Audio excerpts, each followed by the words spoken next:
여러분 안녕하십니까? 반갑습니다. AI 시대의 교육, 변화의 과제들, 국제 컨퍼런스에 오신 것을 진심으로 환영합니다. 먼저 인사 올리겠습니다. 저는 오늘 진행을 맡은 아나운서 홍현미입니다. 네, 반갑습니다. Good afternoon, ladies and gentlemen. Welcome to today's International Conference, Challenges of Transformation of Education in the Age of AI. 네, 사실 저희 오늘 진행되는 행사에 참 많은 해외 연사분들 또 해외에서 오신 참석자분들이 계시기 때문에 제가 수신기가 있지만 한번 반갑게 또 영어로 한번 인사를 해봤습니다. 착용하고 계신 수신기 채널 1을 트시면 이제 한국어 들으실 수 있고 채널 2번을 연결하시면 영어로 이제 확인을 하실 수 있다는 점 다시 한번 안내 드리도록 하겠습니다. 오늘 진행되는 컨퍼런스는요, 여러분들 잘 아시는 것처럼 AI 시대의 교육, 변화의 과제들이라는 주제를 갖고 있습니다. 국회 도서관, 주한 프랑스 대사관, 그리고 국회 인공지능 포럼 주최로 개최가 되고 있는데요. 사실 우리가 살고 있는 세계 한번 생각을 해볼게요. 지금까지는 경험하지 못한 정말 빠른 속도로 바뀌고 있습니다. 이러한 변화의 중심에는 인공지능, 이 AI 기술이 자리 잡고 있고 교육 분야 역시 이로 인해서 정말 엄청난 대혁변을 맞이하고 있다고도 볼 수가 있는데요. 우리가 과거의 교육이 주로 정해진 답을 찾는 것에 중점을 두고 있다면 현대 AI 시대 교육은 창의력, 그리고 문제 해결 능력을 필두로 한 참 명확한 답이 없는 문제를 함께 탐구해 나가는 방향으로 진행이 되고 있습니다. 그래서 저희가 오늘 진행되는 포럼 기조 강연 그리고 세션 1, 2로 진행이 되고요. 세션 1에서는 교육에서 AI 거버넌스의 글로벌 현황에 관해서 진행이 됩니다. 그리고 세션 2에서는 교육에서 AI의 미래와 윤리에 관한 패널 토론이 준비가 되어 있습니다. 오늘 함께해 주신 여러분들께 유익한 시간이 될 수 있도록 구성했으니까 여러분 끝까지 함께 해주시기 바랍니다.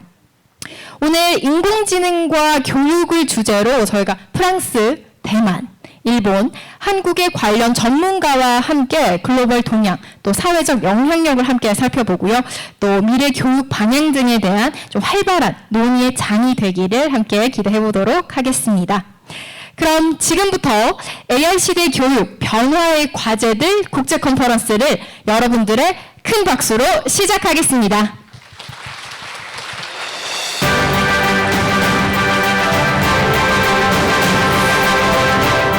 네, 고맙습니다. 네, 그럼 저희 오늘 진행되는 컨퍼런스 시작을 이명호 국회 도서관장님의 개회사로 한번 열어볼까 합니다. 여러분 큰 박수로 이명호 국회 도서관장님 무대 위로 모셔보겠습니다.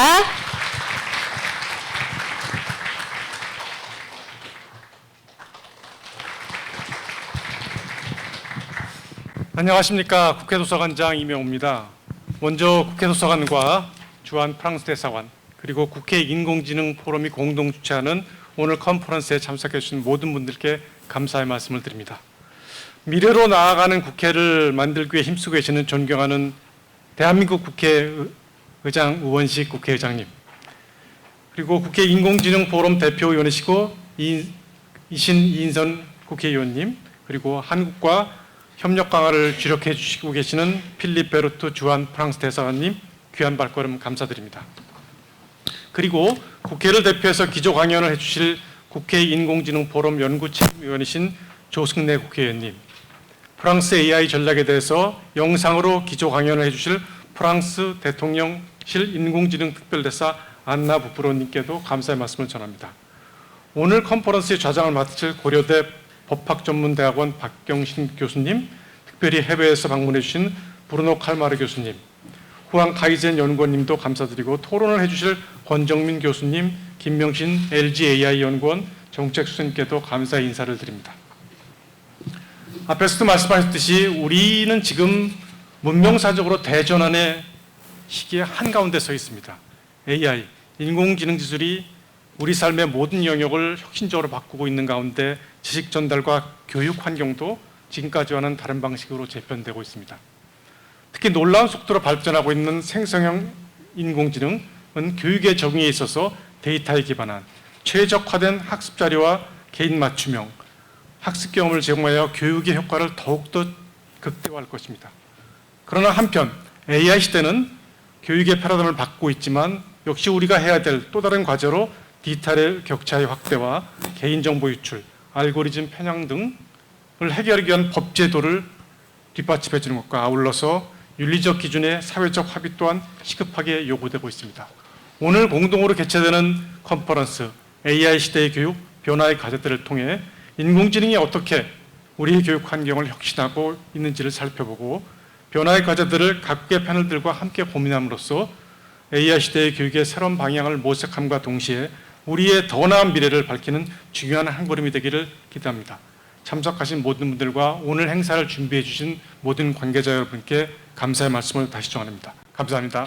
네, 고맙습니다. 여러분 다시 한번 이명호 국회 도서관장님께 큰 박수 부탁드리겠습니다. 계속해서 다음 순서는 필립 베르투 주한 프랑스 대사님의 환영사가 있겠습니다. 여러분 뜨거운 박수로 대사님 맞아주십시오. 안녕하십니까? Bonjour. Mr. Speaker of the National Assembly of Korea, Mr. Director of the National Library of Korea, Madame Representative In-sun Lee, Mr. Representative Sung-Lei Jo, dear speakers and participants to the seminar, it's a great honor and a great pleasure for me to open this international seminar. First of all, I would like to express my deep gratitude to the Library of the National Assembly of Korea for its involvement and its support in the organization of this very important event. We are here today to address an essential and complex issue. What are the impacts of AI on the education field? Certainly, all of you who have children, as I do, are wondering whether our children are using AI tools to support them in their assignments and how we can catch up with them, because we walk but they run. Therefore, as we are entering in a new era regarding the access to knowledge, it is of utmost importance to think collectively about the opportunities and the challenges created by the growing use of AI. AI represents undoubtedly a powerful and promising tool to facilitate our access to knowledge and to information and to foster a more inclusive education system. But on the other hand, the extensive use of AI sets quite a large number of challenges in terms of ethics, of data protection, child health, child information, disinformation, misinformation. Some may even add challenges to democracy itself. This afternoon, thanks to the international panel of experts gathered here, we will explore this fascinating and multifaceted issue.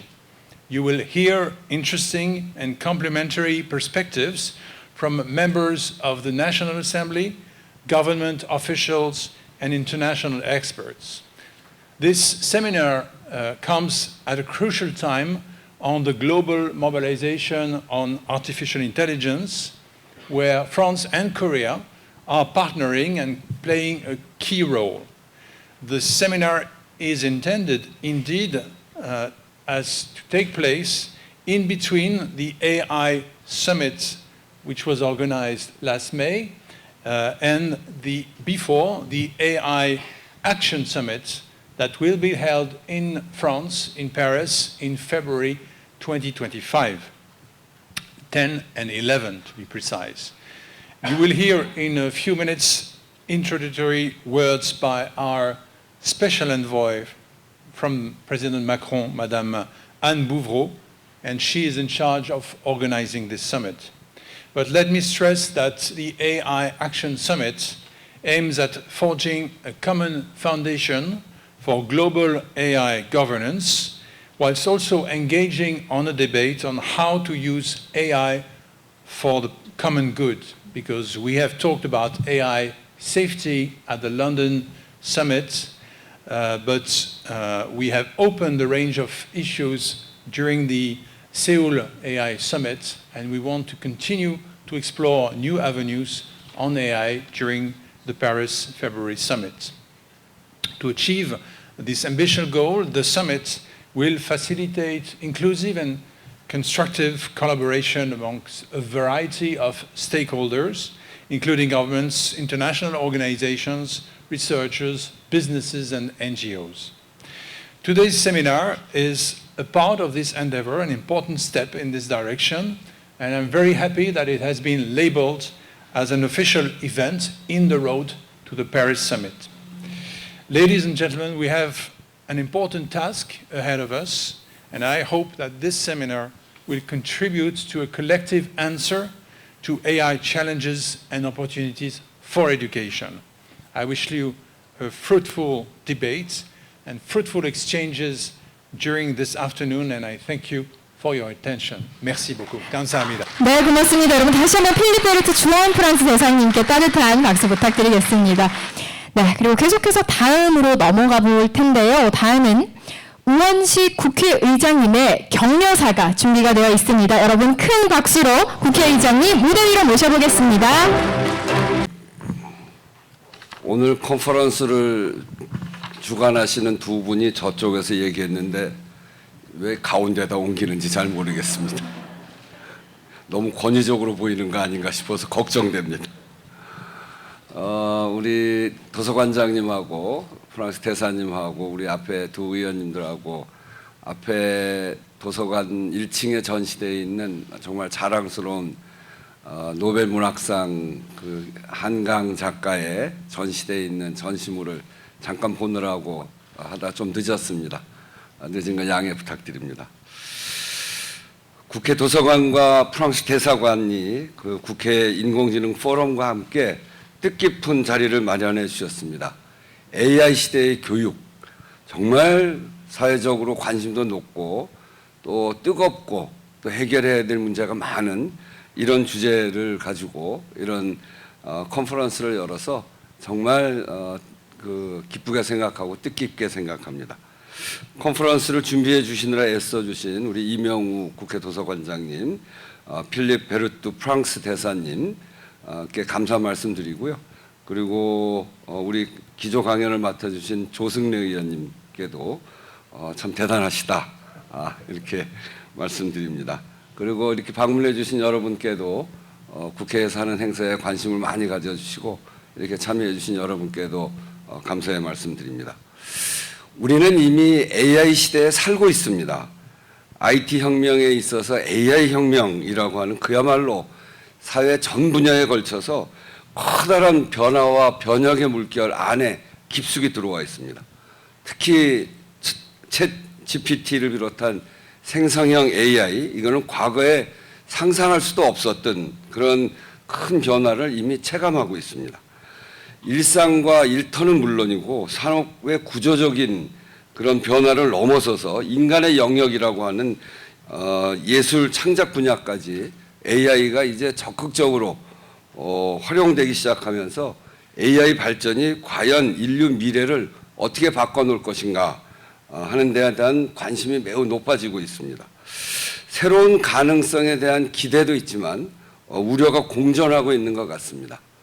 AI 시대의 교육이라는 오늘의 주제 역시 그 연장선에서 논의되고 있는 것이기 때문에 뜨거운 것 같습니다.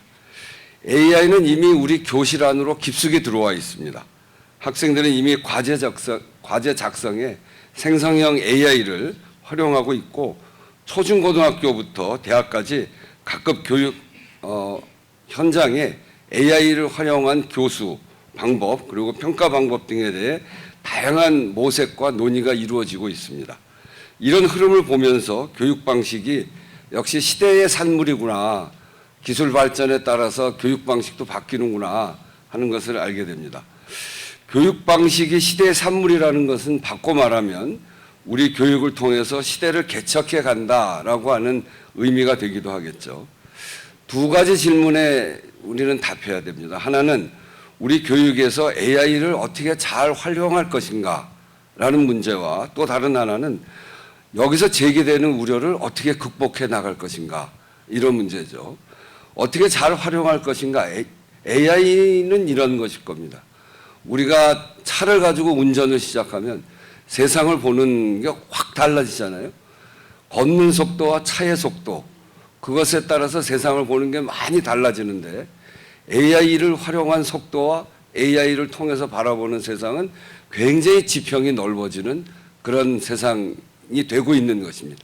이 변화를 우리가 어디까지 쫓아가고 잘 또 그거를 주도해 갈 것인가, 그것은 긍정적인 측면이지만 또 다른 면으로 보면 이게 인간의 도구로 머무르지 않고 AI가 행위자가 되기 시작하면 거기서 발생되어지는 문제는 어떻게 극복할 것인가. 우리가 오래전부터 공상과학 영화로 제기되어졌던 기술 발전은 지금까지 다 이루어졌습니다. 아직까지 이루어지지 않는 공상과학 영화는 기계가 세계를 지배하는 그런 과학 영화는 아직까지 이루어지지 않았지만 AI의 고도한 발전은 그런 것도 이루어낼 수 있는 세상이 올 수도 있는데 거기서 생겨나는 부작용을 어떻게 해결해 나갈 것인가.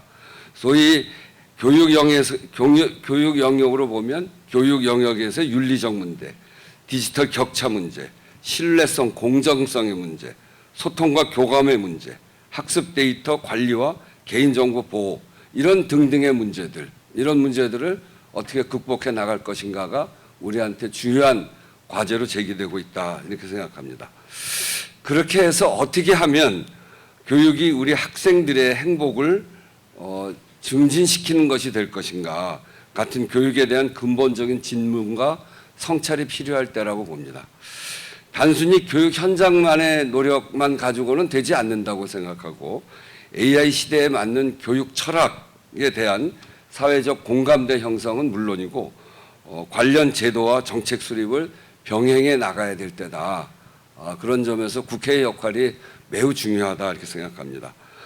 그런 점에서 각국의 교육 분야 AI 정책 거버넌스를 소개하고 이와 관련된 정치적, 기술적, 사회적 쟁점을 논의하는 컨퍼런스, 오늘의 컨퍼런스는 정말 의미가 큰, 그리고 국제적으로 여러 분들이 함께 고민하는 자리이기 때문에 참 의미가 큰 것 같습니다.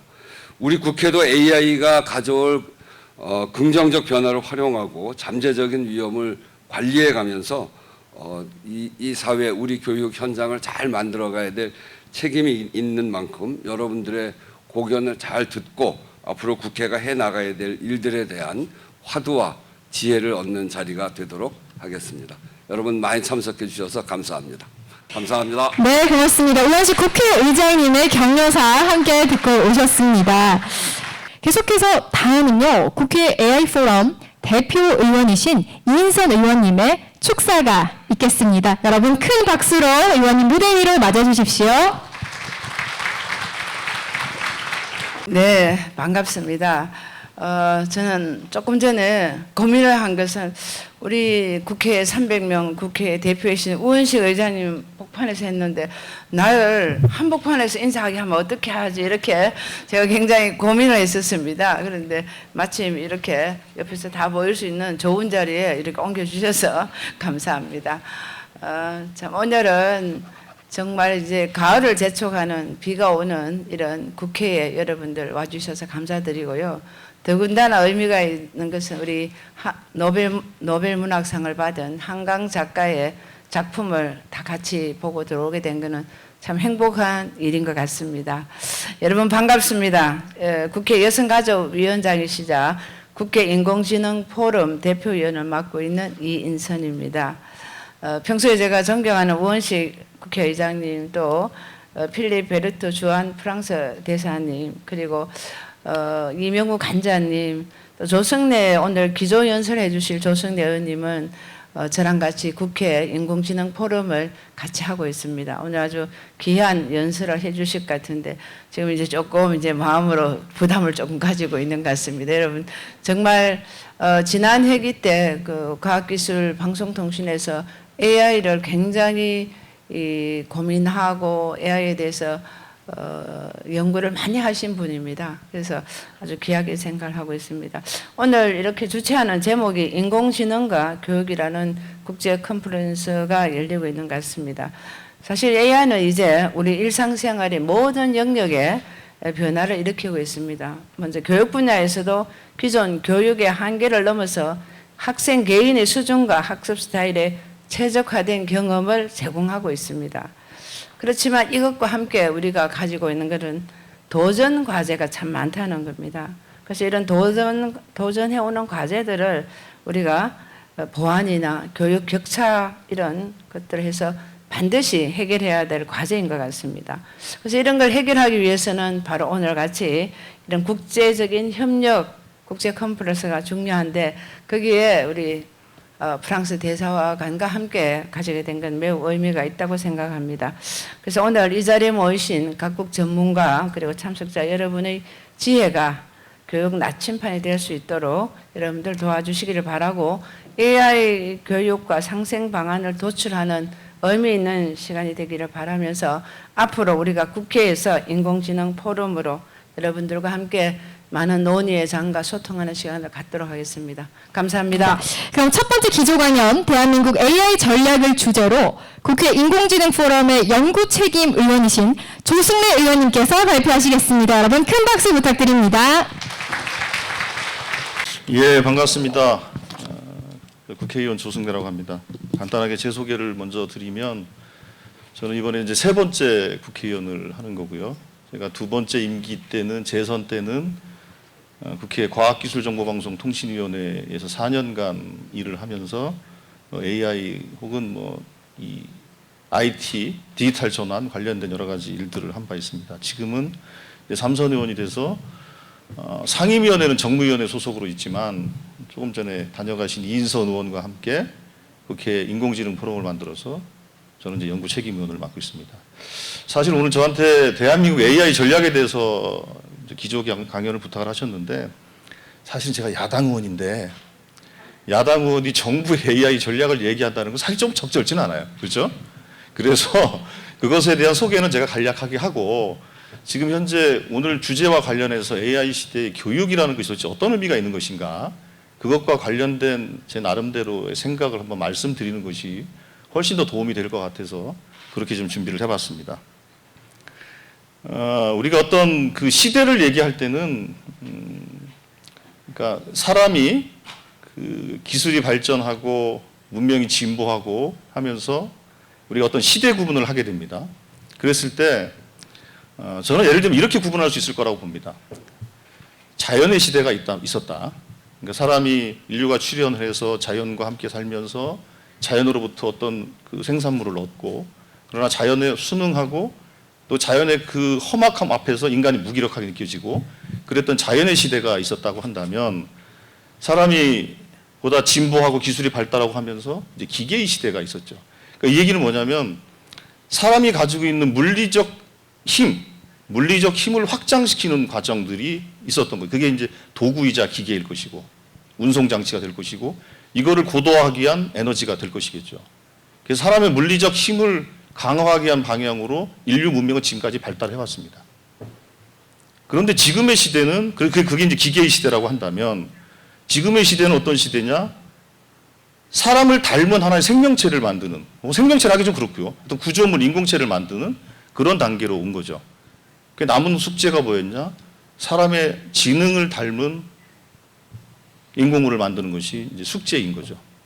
지금 우리는 곧 초입에 다다랐다는 생각입니다. 그래서 물리적 힘을 확장하는 것뿐만 아니라 사람이 가지고 있는 두뇌의 인공적 지능의 그 역할을 극대화할 수 있는 그런 것들을 만드는 거예요. 그러니까 물론 과거에도 사람의 그 연산 능력을 강화하기 위해서 계산기도 있었고 컴퓨터도 있었고 또 사람의 소위 그 기억 이것을 확장하기 위해서 하드라든지 인공 저장 장치 같은 거 만들어졌지만 그런 걸 가지고 어떤 새로운 아이디어를 만들고 새로운 서비스를 만들고 새로운 어떤 가치를 만들고 하는 그런 지능의 시대로까지는 가지를 못했던 것이라 한다면 지금 이제 우리는 그런 시대에 좀 직면해 있다 이런 생각을 가져봅니다. 그렇기 때문에 AI 시대는 기존과는 다르게 매우 중요한 문명사적인 전환이 될 것이라는 것에 대해서 다들 이렇게 인식을 하고 있는 것이죠.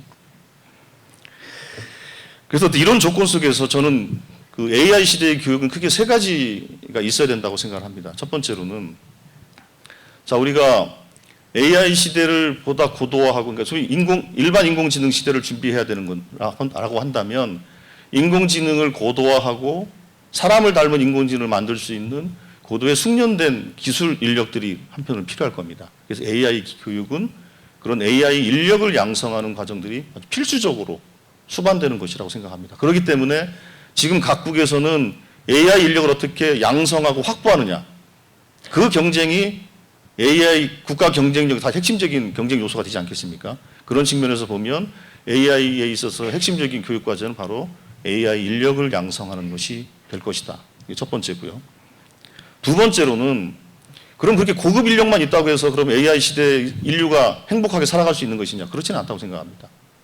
결국은 AI 리터러시를 갖추고 있는 사람을 만들어내는 게 무엇보다 필요하다고 저는 생각합니다. 즉 그 얘기는 AI 시대에 시민으로서 살아나갈 수 있는 기본적인 소양과 준비, AI 시대와 함께 할 수 있는, 공존할 수 있는 그런 준비가 된 시민들이 필요하다는 겁니다. 그래야만 AI와 인간의 공존을 스스로 설계할 수 있는 그런 것들이 가능할 것이라고 봅니다. 그런 점에서 보면 우리가 예를 들면 아까 의장님도 말씀하시고 여러분들이 말씀을 하셨습니다만, 자, AI가 사람들에게, 개별 학습자들에게 어떤 효과를 줄 것인가? 그거는 소위 그 개별성이라고 저는 봅니다. 맞춤형 교육이라고 다들 얘기를 하는데 아실지 모르겠지만 교육 쪽에서 그 특수교육을 이렇게 표현합니다. 특수교육. 특수교육은 개별화 교육이 핵심인 겁니다. 특수교육은 특수한 교육적 여건을 갖고 있는, 교육적 수요를 갖고 있는 사람에 대한 학습 계획이 특수교육이거든요. 장애인에 대한 특수교육이 됐든 간에. 그러면 그 교육은 어떻게 진행이 되냐면 장애의 정도, 유형, 조건에 맞게 개별화 교육을 세우게 되어 있습니다. 이게 말하자면 맞춤형 교육인 거예요. 그래서 저는 예전부터 그런 주장을 했었습니다. 특수교육은 모든 교육의 미래가 될 것이다. 그런데 특수교육이 모든 교육의 미래가 되는 데 있어서 이 AI가 그 역할을 하게 될 것이다. 이런 관점 속에서 시민교육 혹은 학교 교육에 대한 재구성 과정들이 필요할 것이고, 그랬을 때 AI 시대의 소양을 갖춘 시민이 될 것이다. 이제 그게 그 점이 이제 두 번째고요. 이 점에 있어서 한 가지 더 우리가 또 주목해야 될 것은 뭐냐면, 자, 그럼 AI 시대의 시민의 가장 큰 덕목은 무엇이냐? 창의적인 인간들을 얘기 많이 합니다. 여기서 가장 중요한 것은 여러분들 많이 그 챗GPT 같은 걸 써보시면 아시겠지만, 우리가 어떤 질문을 던지냐에 따라서, 우리가 어떤 준비를 하냐에 따라서 우리와 호흡하고 함께하는 AI는 그에 맞춰서 대답을 하지 않습니까? 즉 사람은 AI와 협업할 수 있는 그런 수준 높은 질문을 준비할 수 있는 창의적이고 교양 있고 상식이 있는 그런 시민이 되어야만 AI 시대에도 제대로 사람으로 살아나갈 수 있다는 그런 생각을 갖습니다. 그렇기 때문에 개별화 교육이라는 것들은 다 이런 내용들을 다 포함한 것으로 진행할 필요가 있다. 이렇게 교육의 두 번째 측면이고요. 세 번째는 AI 그 자체도 교육을 받아야 되지 않겠습니까? AI가 교육을 받아야 되지 않겠습니까? 수많은 데이터를 가지고 학습받고, 그렇죠? 스스로 학습하고. 그랬을 때 사람이 어떤 교육을 받음에 있어서 핵심적인 것 중에 하나가 뭐냐면 어떤 교육 철학이 있고, 이 교육 철학을 그 반영한 교육 과정 같은 게 있습니다. 그런 것처럼 저는 AI도 사람이 AI를 만들고 학습시킴에 있어서 철학, 이게 윤리죠. 철학과 윤리, 교육 과정, 방법론, 이것에 대한 연구가 저는 필수적이라고 생각합니다. 이것이 없는 상태에서 어떤 교육을 한다고, AI를 개발한다는 건 상당히 위험할 것이다. 그래서 어떤 사람들은 AI 시대가 유토피아가 아니라 디스토피아다라는 얘기도 하는 거 아니겠습니까? 저는 그런 측면에서 AI 시대는 이 세 가지 교육이 필요하다는 것이고, 그래서 이런 모든 것들을 엮었을 때 저는 조금 강조를 드리고 싶은 얘기가, 여러분들은 아무래도 AI 시대는 엄청나게 많은 자원이 필요합니다. 강력한 컴퓨팅 파워가 필요합니다. GPU가 엄청나게 많이 필요해요.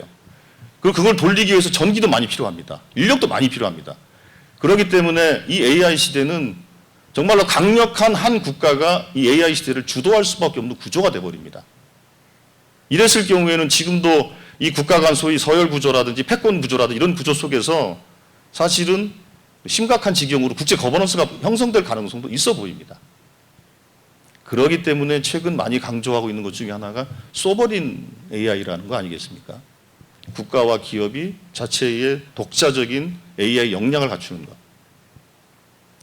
근데 저는 그래서 이제 국가와 기업을 얘기하지만 저는 여기에다가 개인을 넣고 싶어요.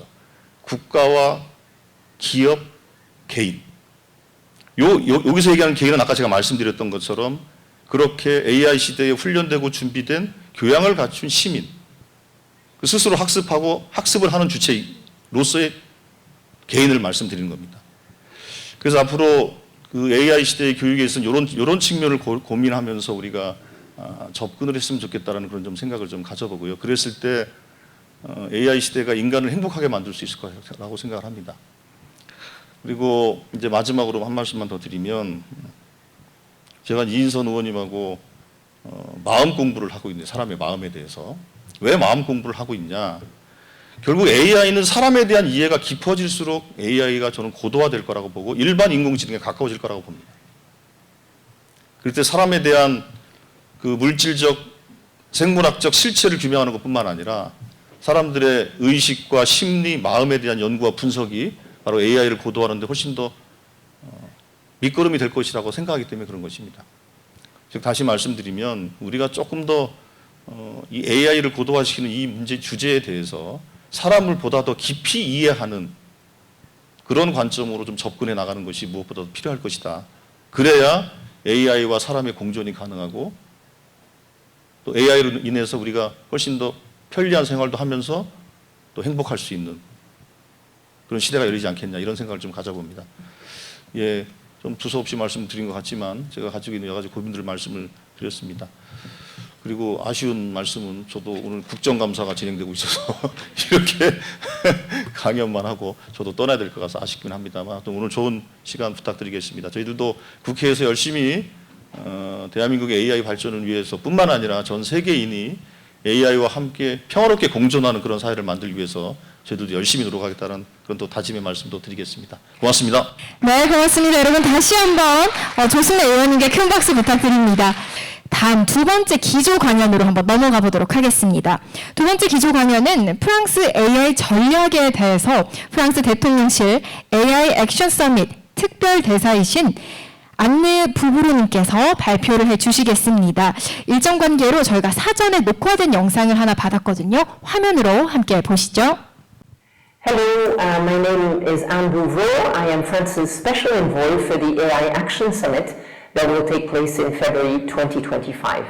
This, of course, follows in the footsteps of the conference in Bletchley Park in November last year and the conference on AI innovation that took place in Seoul back in May. So we're following into big footsteps. I'm delighted to be able to speak at the beginning of this conference on AI and education. Education, in my view, is one of the areas where AI can provide the most potential positive upside.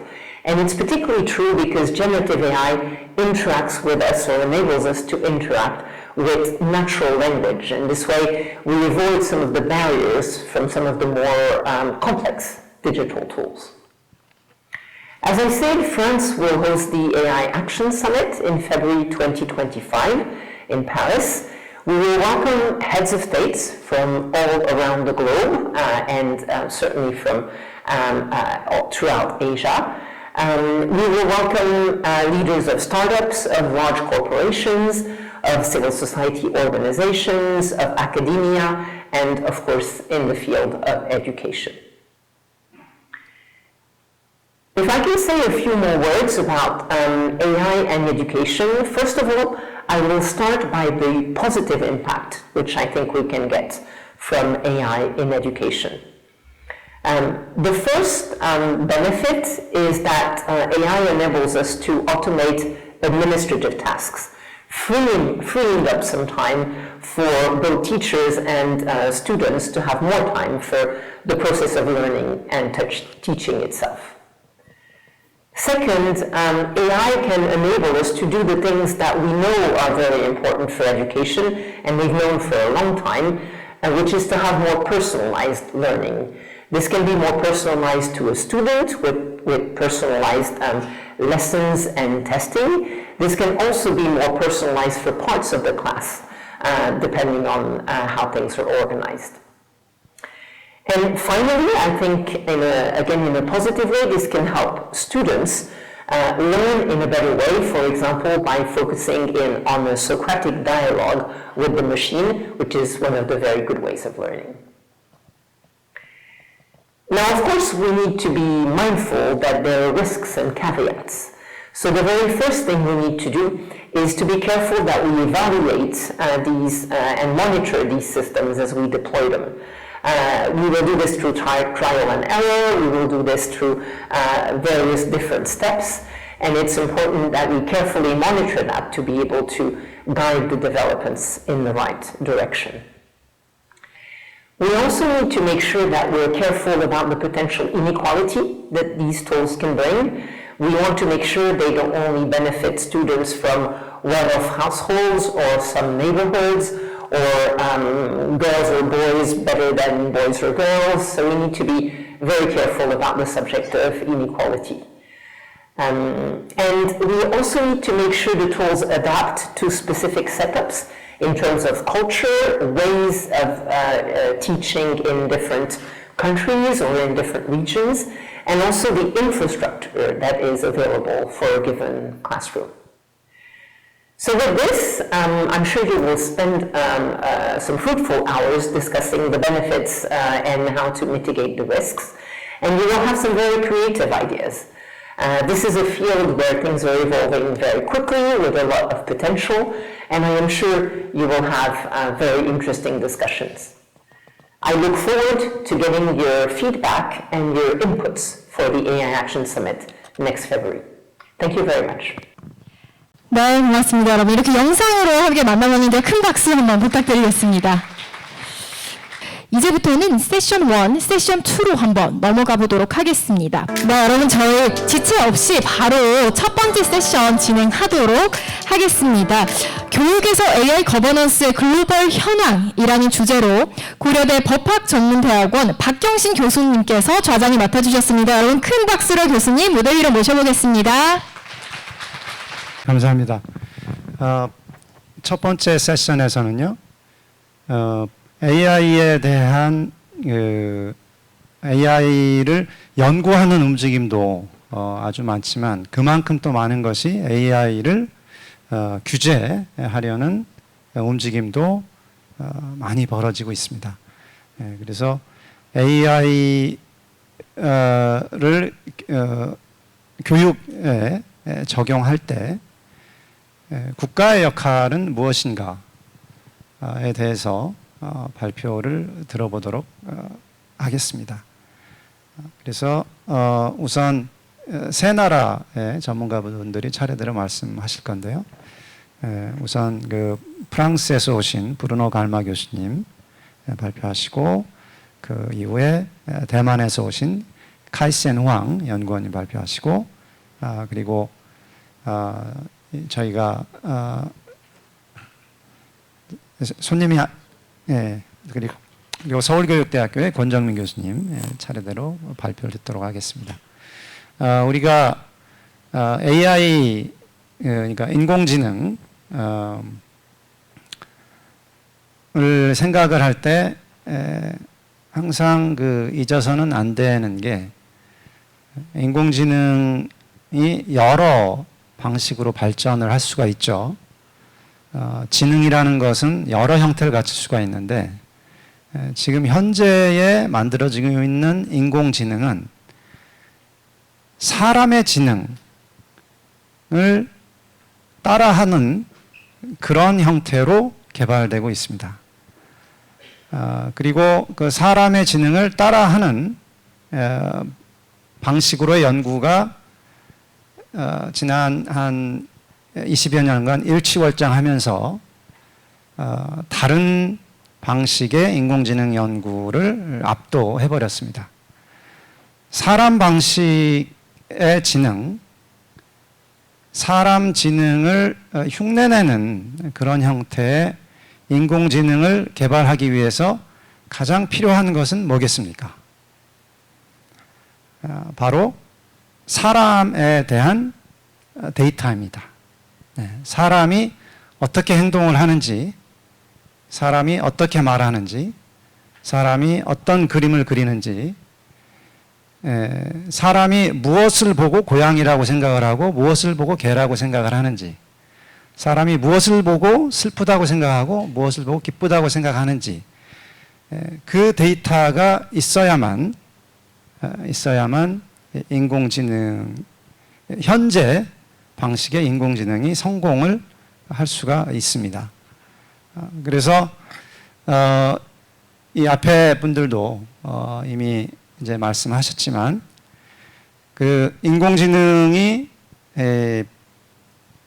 그걸 우리가 이제 인공지능 교육용 데이터, 또 인공지능 훈련용 데이터라고 하는데, 인공지능 훈련용 데이터를 결국은 어디에서 끌어올까요? 연구자들이 사람마다 다니면서 어떻게 생각하십니까? 물어볼까요? 할 수가 없죠. 네, 결국은 인터넷에서 많은 데이터들이 공급이 되고 있고, 저는 뭐 개인적으로 지금 오픈넷이라는 인터넷 자유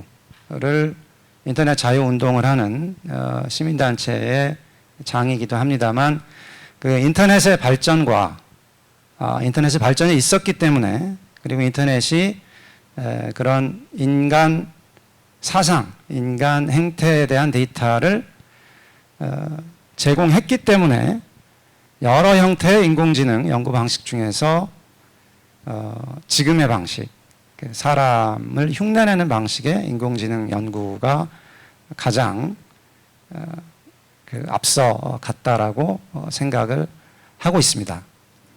근데 바로 거기에서 이 인공지능의 위험을 우리가 예측을 할 수가 있습니다. 왜냐? 사람의 행동 중에서 정말 도덕적으로 나쁜 행동들도 있거든요. 그리고 그런 것들이 인터넷에 똑같이 또 반영이 됩니다. 그렇다면 현재 인공지능은 사람을 흉내내다 보면 그런 나쁜 사람들의 행동도 흉내를 낼 수밖에 없습니다. 여기에 이제 딜레마가 있는 겁니다. 그리고 특히 그 딜레마는 교육에서 인공지능을 이용할 때 더 증폭될 수밖에 없습니다. 왜냐하면 우리가 교육을 얘기할 땐 주로 물론 이제 성인 교육도 있지만 주로 자라나는 아이들 또는 성인으로 가기 위한 교육, 성인이 되기 전에 사람들에 대한 교육을 우리가 주로 생각을 하는데, 이 사람들한테 나쁜 행동을 따라하도록 가르치는 그런 위험이 또 발생할 수가 있는 겁니다. 근데 또 그렇다고 해서 이 나쁜 행동을 전혀 보여주지 않고 또 교육이 이루어질 수도 없습니다. 오늘 도서관에 와서 이 책을 좀 들여다보다가 이런 책을 보게 됐습니다. 뭐 제가 불어를 하지 않습니다만 제가 추측해 보건대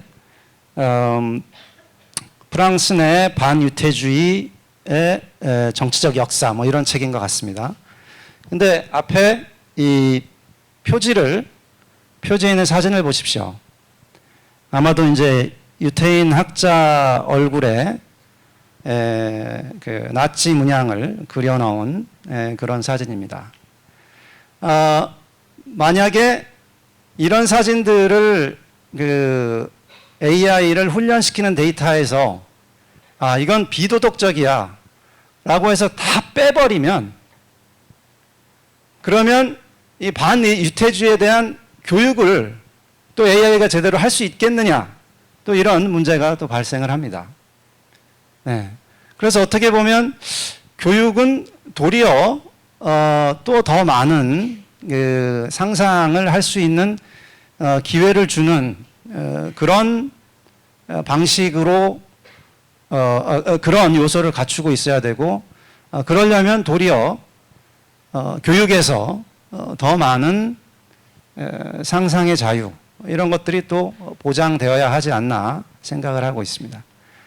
저희 오픈넷에서는 요즘 이제 실험을 저희 이 자리에 그 담당 연구원도 와 계십니다만 AI의 그 생성형 AI에 이제 그런 질문을 던져보는 거죠. 뭐 백인 경찰이 뭐 흑인의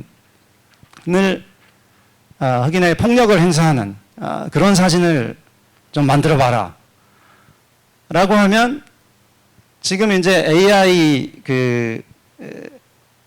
를 만드는 기업들이 이 AI에서 생성되는 이미지에 대해서 언론에서 비판을 하는 경우를 자꾸 이런 비도덕적인 이미지도 만들어낸다. 이런 식의 이제 비판을 자꾸 당하다 보니까 아예 그런 이미지는 제공을 하지 않는 그런 현상을 맞닥뜨리게 됐습니다. 근데 그런 이미지를 또 만들어내지 못하면 예를 들어서 경찰폭력 반대 운동을 하는 사람들은 그런 이미지를 이용한 그런 활동을 할 수가 없게 됩니다. AI를 사용할 수 없게 되는 거죠. 네. 그래서 이 인공지능을 우리가 인공지능을 우리가 이용한다고 했을 때 결국은 인공지능이 현재 AI 형태는 바로 우리 스스로의 거울을 만들어내고 있는 거기 때문에 결국은 우리 스스로의 행동, 우리 스스로의 교육 내용이 어떤지를 계속 검토하고 성찰해야 되는 그런 어떻게 보면 이미 지난 수천 년 동안 가지고 있었던 과제를 우리한테 다시 던져주고 있지 않나라고 생각을 합니다.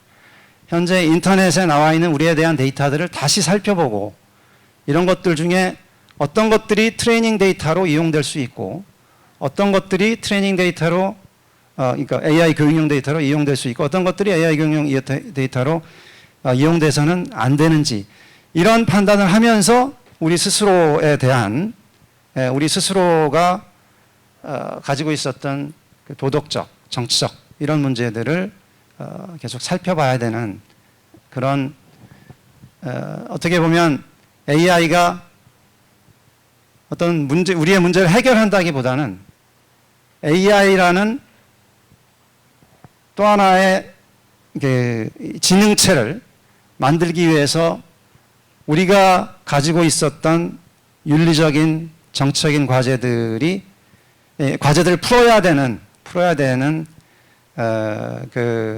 뭐랄까 시급성이 지금 더 강해지지 않았나 이런 생각이 듭니다. 그리고 그런 문제들에 대해서 특히 지금 프랑스 정부가 이 지도력을 보여주고 국제사회에서 지도력을 보여주고 있는 것은 매우 반가운 일이고 지금 AI에 대한 바로 이제 위에서 말씀드린 문제 때문에 이제 AI에 대한 그 규제 움직임들이 AI에 대한 연구 움직임만큼 세계에 많이 지금 활성화되어 있는데 또 너무 혼잡스러운 면도 있습니다. 그리고 그 너무 혼잡스러워서 AI의 발전이 저해되고 있지는 않는지 이런 그 우려도 있어서 프랑스 정부에서 그런 움직임들을 일목요연하게 이끌어 가려는 정리해 보려는 그런 노력을 하고 있는 것 같습니다. 그래서 오늘은 그 교육 분야에서 그 AI를 이용하는 것이 가지게 되는 그 문제들 그리고 그 문제들을 또 정부가 어떻게 해결하고 어떻게 대응하고 있는지를 살펴보는 시간 갖도록 하겠습니다. 그래서 첫 번째로 프랑스 상황에 대해서 브루노 갈마 교수님께서 발표해 주시도록 하겠습니다. 안녕하세요. So only word I know, sorry. So before to start my presentation, to delve into the topic with the global vision that our President Macron has, I would like to say a few things about myself, because otherwise you don't know who I am. So I was trained 20 years ago in science, especially in telecommunication, applied mathematics, and electronics. I was lucky to have a great education in France. Then my first job was into the mobile phone industry. It was a big industry. Okay, 20 years ago, it was not AI. It was mobile phone. Okay. Then I went to Taiwan for some personal reason, did a PhD, then moved to Hong Kong, did a postdoc in AI. Okay, so my experience in AI, okay, came from that postdoc experience at a very top university, the University of Hong Kong. Currently, I'm an academic. I have worked in the private universities, and currently I'm working in a public university, Zhongyang University. That university is famous for spatial science, okay? Not for AI, but maybe soon. I see that we don't, okay, it's okay, so I'm going to go to, so now let's delve into the topic. First, I would like to share President Macron once word about what should be governance for AI. So in a recent meeting gathering the best talents, French talents in AI, and we have many of them. So the president delivered a speech at the end of that event, and the last part of the speech was about governance, governance for AI. And the president has that sentence, okay, you want to put it in simple words, la seule bonne gouvernance est mondiale. So if we translate into English, it should be something like, the only right form, the only correct form of governance should be global. Okay, it should be global. So don't think only at the national level. Okay, think global. This is President Macron's one vision. So it has been said, okay, before, just before, that soon in Paris we will have Sommet pour l'Action sur l'IA, so in English, the AI Action Summit. And you know that recently we had many of these summits.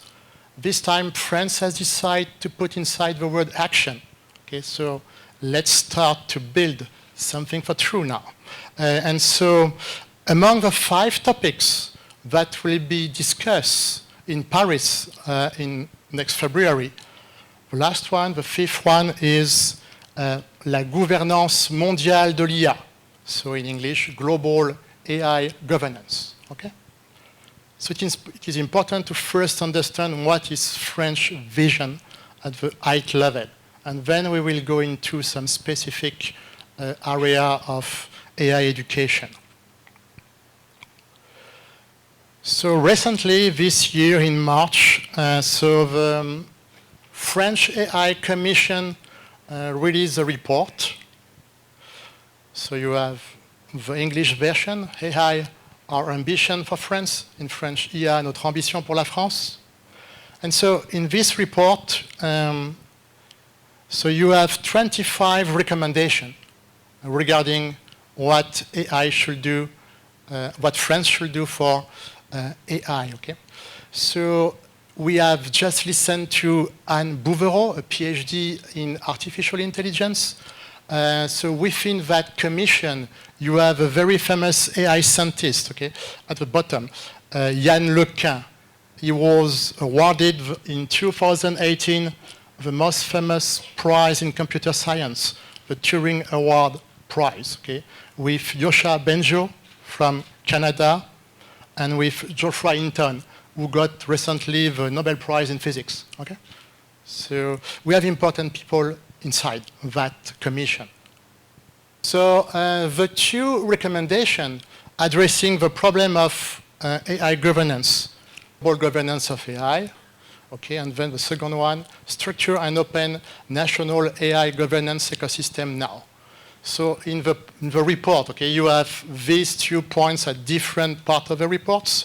So the key ministries in charge of implementation of this recommendation are listed here, okay?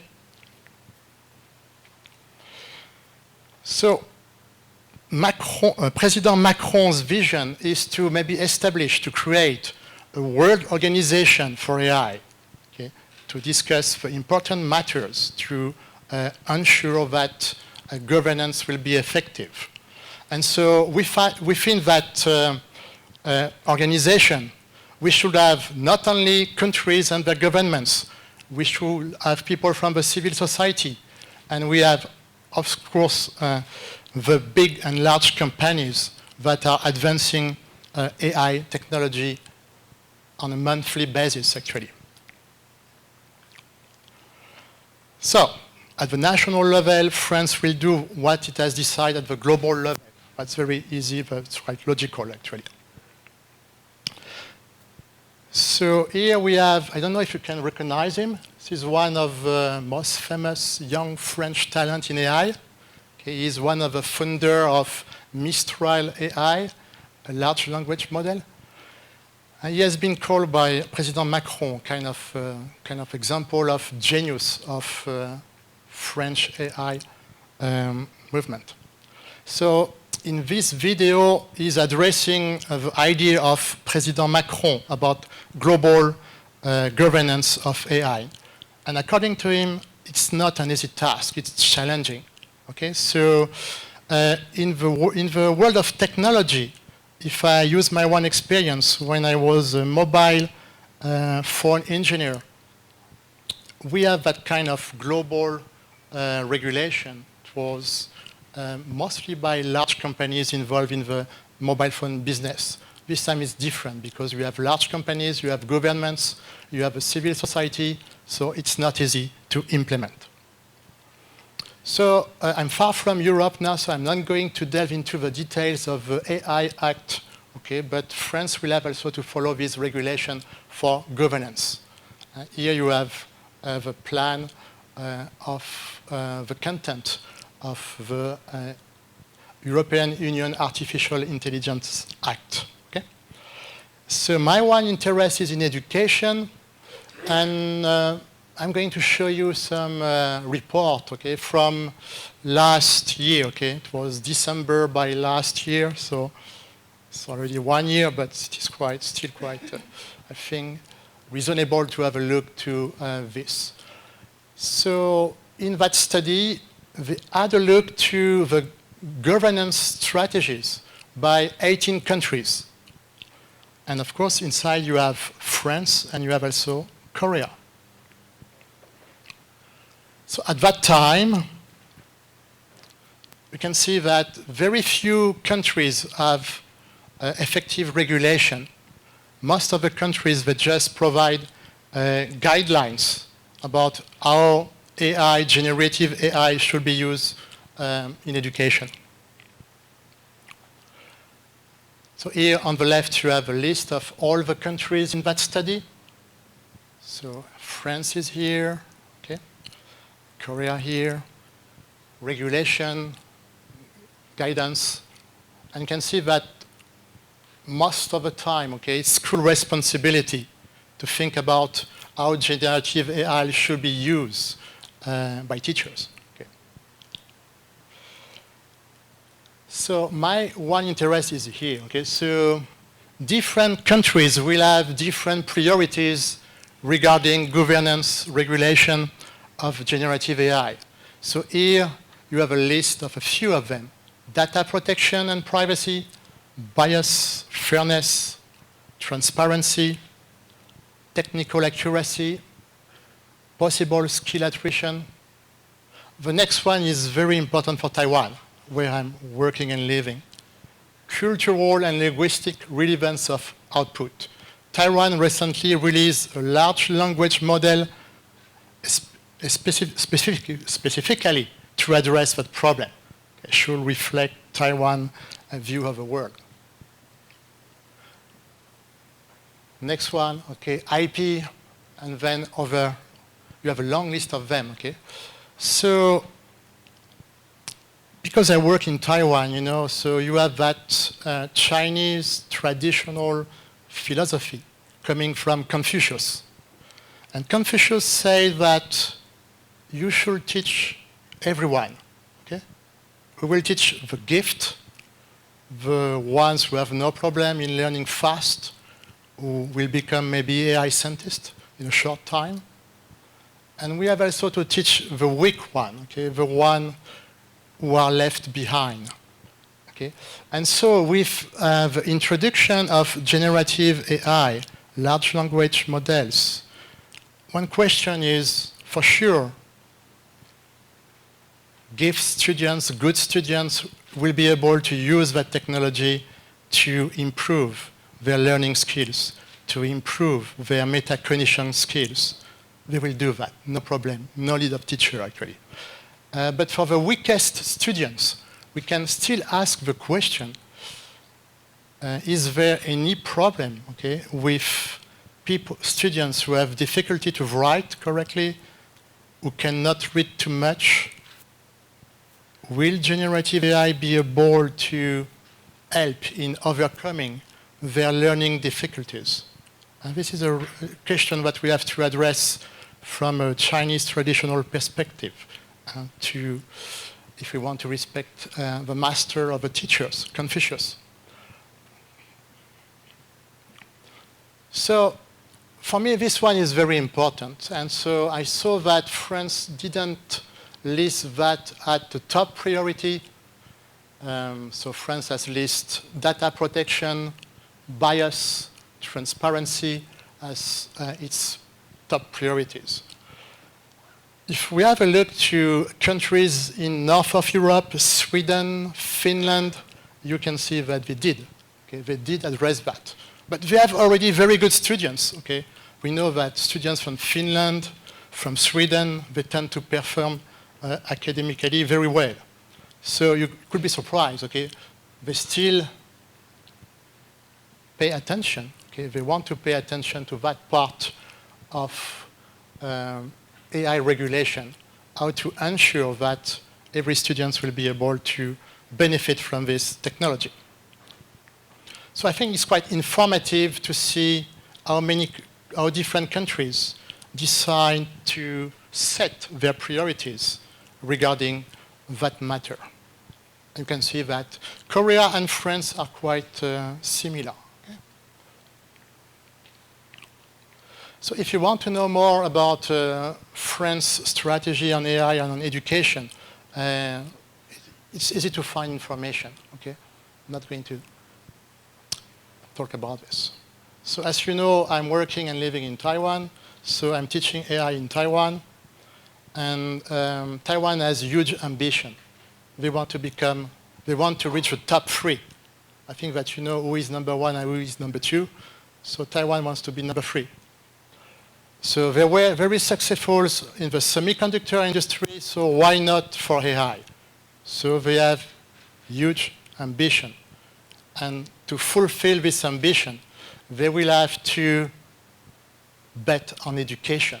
And so from my one experience, okay, I have experience, kind of pressure, okay, to go fast in creating new content to address the problem of teaching everyone AI in Taiwan. So I'm done with my presentation for now. Thank you for listening. 예, 감사합니다. 갈마 교수님. 예, 다음은 대만에서 오신 카이센 황 연구원님의 발표를 듣도록 하겠습니다. Hi, thank you very much for having me here today, and thank you, Professor Park. My name is Kai-Sheng Huang. I am a research fellow at the Research Institute for Democracy, Society, and Emerging Technology in Taiwan, which is really a new national think tank that specializes in emerging technologies such as semiconductor and artificial intelligence and their social impacts. So I think I only have 10 minutes, so I'm going to go very quickly. So I'm here to share some of the ideas about artificial intelligence in Taiwan's educational system and some of the challenges its integration has presented so far. So let me start with an overview of Taiwan's approach to AI in education. The goal of the Ministry of Education has been always very clear: to enhance proficiency in AI technologies.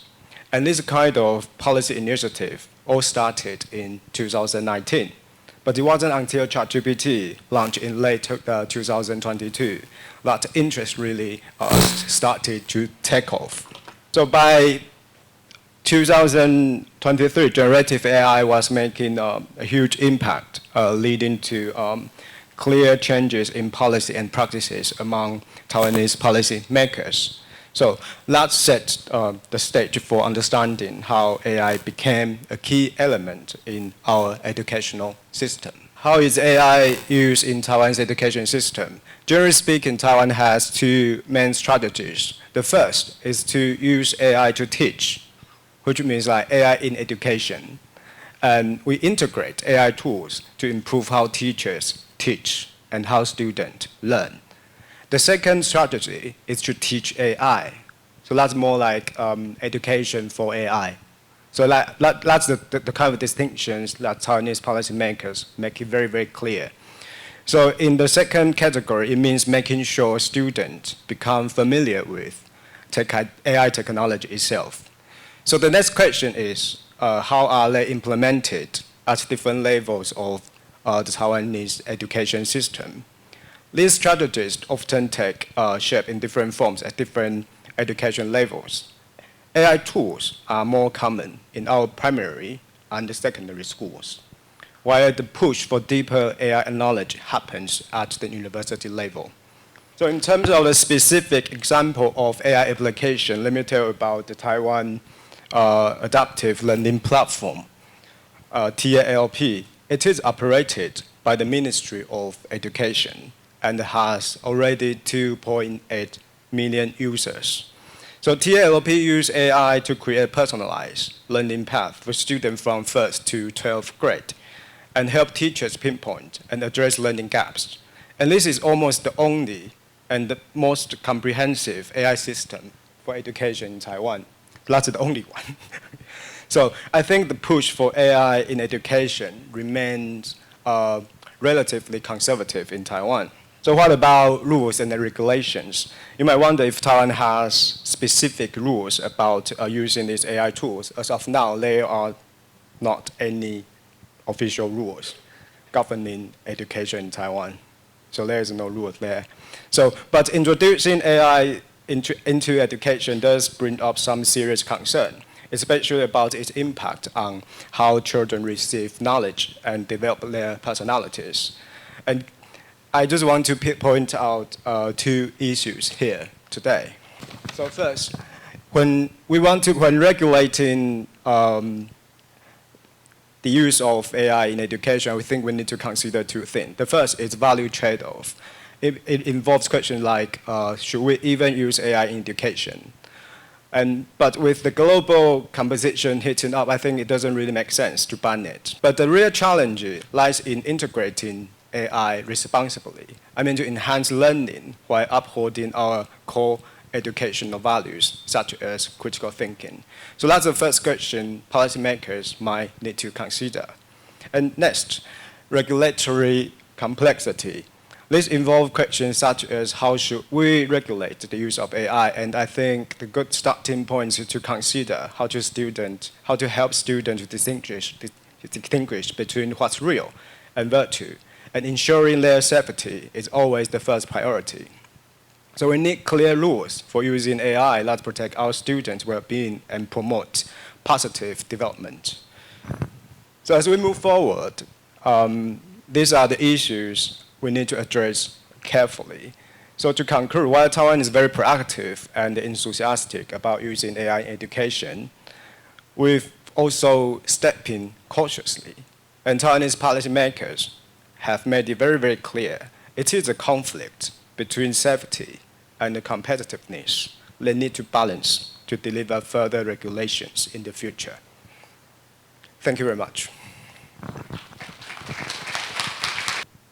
네, 다음으로는 권정민 교수님께서 발표를 해주시겠습니다. Bonjour, je m'appelle Zhang Min Quan. Je parle un peu français, mais I have too much to say, and je voudrais parler rapidement. Donc, je voudrais parler en coréen. Okay. 한국은 현재 교육부가 AIDT를 추진을 하고 있습니다. AIDT는 여기는 제가 정부에서 그 발표한 자료 그대로 가져온 것인데요. AI 기반 진단 분석이 핵심 골자입니다.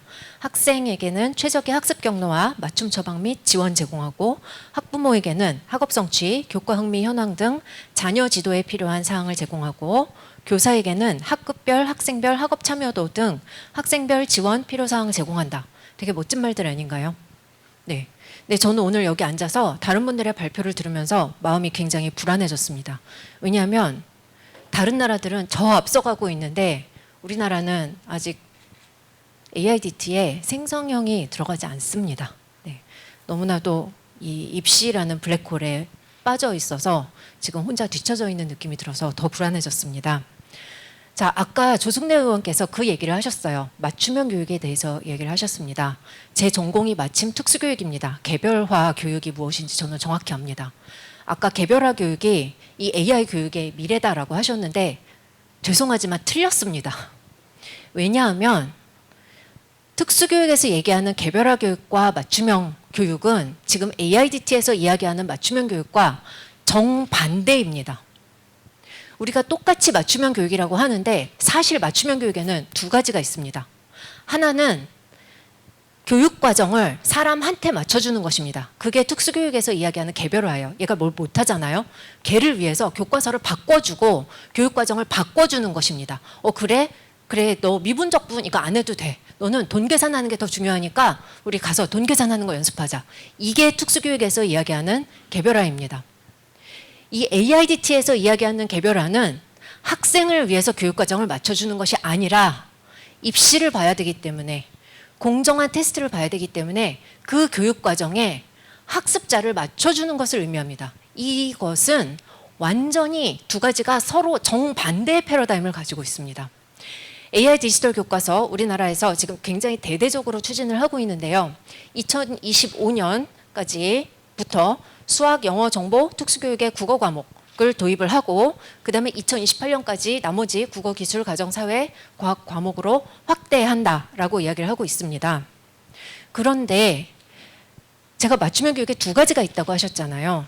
지금 우리나라에서 추진하고 있는 이 맞춤형 교육을 표방하는 AIDT는 입시를 강화하는 현재의 우리나라의 너무나도 부끄럽지만 잘못된 교육을 강화하는 시스템입니다. 지금 AI 시대에 우리는 테크놀로지를 이용해서 현재 우리나라의 잘못된 문제들을 바꿔야 합니다. 테크놀로지는 체인지의 에이전트입니다. 사회에 변화를 일으킬 수 있는 굉장히 중요한 촉매제가 될 수가 있습니다. 그런데 현재 우리나라의 정책은 이 궁극적으로 AI를 이용해서 현재 지금 잘못되어 있는 주입식 교육을 더 강화하는 쪽으로 가고 있습니다. 그것을 어떻게 알 수 있냐? 오늘 제가 다 설명을 드릴 수 없기 때문에 제 유튜브에서 확인을 하시면 되겠습니다. 네, 제 이름을 찾아보시면 나오고요. 네, 현재 우리나라의 AIDT 정책이 Is this the best way to learn? 이것이 학습하기에 가장 좋은 방법인가? 아닙니다. 왜냐하면 주입식 교육입니다. 우리는 생성형 AI를 사용해서 구성주의식, 즉 학습자가 스스로 자식의 지식을 만들어가고 자기가 스스로 뭔가를 생산해내기 위해서 이 테크놀로지를 사용하고 싶지 이 AI가 학습자가 무엇을 못하는지 학습자의 약점, 얘가 못하는 것만 찾아서 너 요거 더해, 요거 더해 하는 게 현재 AIDT의 골자거든요. 그게 왜 필요할까요? 학습자의 약점을 분석하기 위한 교육은 오로지 입시에서만 필요합니다. Is this the best use of technology? 이 좋은 기술을 우리가 우리나라의 현재 입시 교육을 강화하는 데 써야 할까요? 네, 저는 틀렸다고 생각합니다. 저는 이 좋은 기술을 우리나라의 교육을 바꾸는 데 써야 한다고 생각을 합니다. 그리고 이 생성형 AI가 엄청난 파워를 가지고 있는데 우리는 전혀 그것을 사용하지 못하고 있고 사용할 생각도 없는 것 같습니다. 사실 수능에서는 수능 공부 해보신 분 여기 계실까요? 네, 수능 공부하실 때요 생성형 AI가 필요하지 않습니다. 논문 쓸 때 생성형 AI가 필요합니다. 그 말은 수능은 진정한 지식이 아니라는 뜻입니다. 굉장히 인위적이고 수능 킬러 문항을 챗GPT가 풀지 못합니다. 그 이유는 자연스럽지 않고 진정한 지식이 아니기 때문입니다. 세 번째, 이 테크놀로지, 지금 현재 우리나라에서 하려고 하는 이 AIDT가 Does it support change? 사회 변화를 지지하는가? 그렇지 않습니다. 현재의 입시 교육을 강화하고 있습니다. 그 다음에 또 많이 간과되는 문제가 학생들의 컨센트, 이거 동의해 주는 것과 데이터 프라이버시에 대한 문제입니다. 코로나 때 저희 집으로 이알림이가 왔는데 뭐라고 왔냐면 펭수가 이제 그 AI를 이용한 영어 교육이거든요. 그 당시 학교를 못 가니까 펭수를 가지고 집에서 공부를 해라 해서 근데 거기 이제 그 가입을 해야 돼요. 근데 가입을 하려고 보니까 너무나도 개인정보를 많이 넣게 되어 있습니다. 그래서 저는 넣다 말고 하지 않았습니다. 내가 이것을 하기 위해서 왜 이렇게 개인정보를 많이 줘야 되지? 했는데 저희 반에서 그것을 거부한 학부모가 저밖에 없었습니다. 네. 디지털 교과서는 교과서예요. 이것은 부모가 거부를 할 수가 없습니다. 교과서의 지위를 가지고 있거든요. 이것에 대해서 우리가 좀 더 심각하게 고려를 해봐야 합니다. 네. 저는 저의 발표를 제가 가장 좋아하는 철학자인 마침 프렌치의 위대한 띵커인 미셸 푸코 의 이야기로 마무리를 하려고 합니다. 미셸 푸코는 지식과 권력은 서로 얽혀 있다고 보았습니다. 현재는 데이터가 곧 권력입니다. 그것을 통제하는 사람이 결국에는 권력을 갖게 됩니다. 그런데 우리나라는 현재 AIDT를 통해서 그 데이터를 국가가 수집하고 국가가 그것을 통제하겠다는 것을 우리는 알 수 있습니다. 이것은 여기 유명한 두 분 아시죠? 이분들이 현재 AI의 리더라고 볼 수가 있는데 제가 올해 이 엔비디아 GTC 컨퍼런스를 갔다 왔어요. 거기에서 가장 자주 언급된 키워드가 뭐였냐 하면 기술의 민주화였습니다. Democratization of Technology. 이것이 무슨 뜻이냐면 기술을 아주 싸게 만들어서 많은 사람들이 누구나 다 쓸 수 있게 한다는 것이었습니다. 이 말은 뭐냐면 기술을 이용해서 모든 사람들이 생산자가 될 수 있게 한다. 그래서 각각의 사람이 그 기술을 이용해서 권력을 나눠 가질 수 있게 한다라는 개념을 포함하고 있습니다. 현재 AIDT는 그 반대의 방향으로 가고 있습니다. 기술의 민주화가 아닌 푸코가 이야기한 이 감옥의 디자인. 네, 이게 파놉티콘이라는 푸코가 생각한 아주 가장 최적의 감옥 디자인인데요. 보시면은 여기에 죄수들이 들어가고요. 여기에 그 죄수들을 감시하는 사람이 한 명이 저 안에 들어가 있습니다.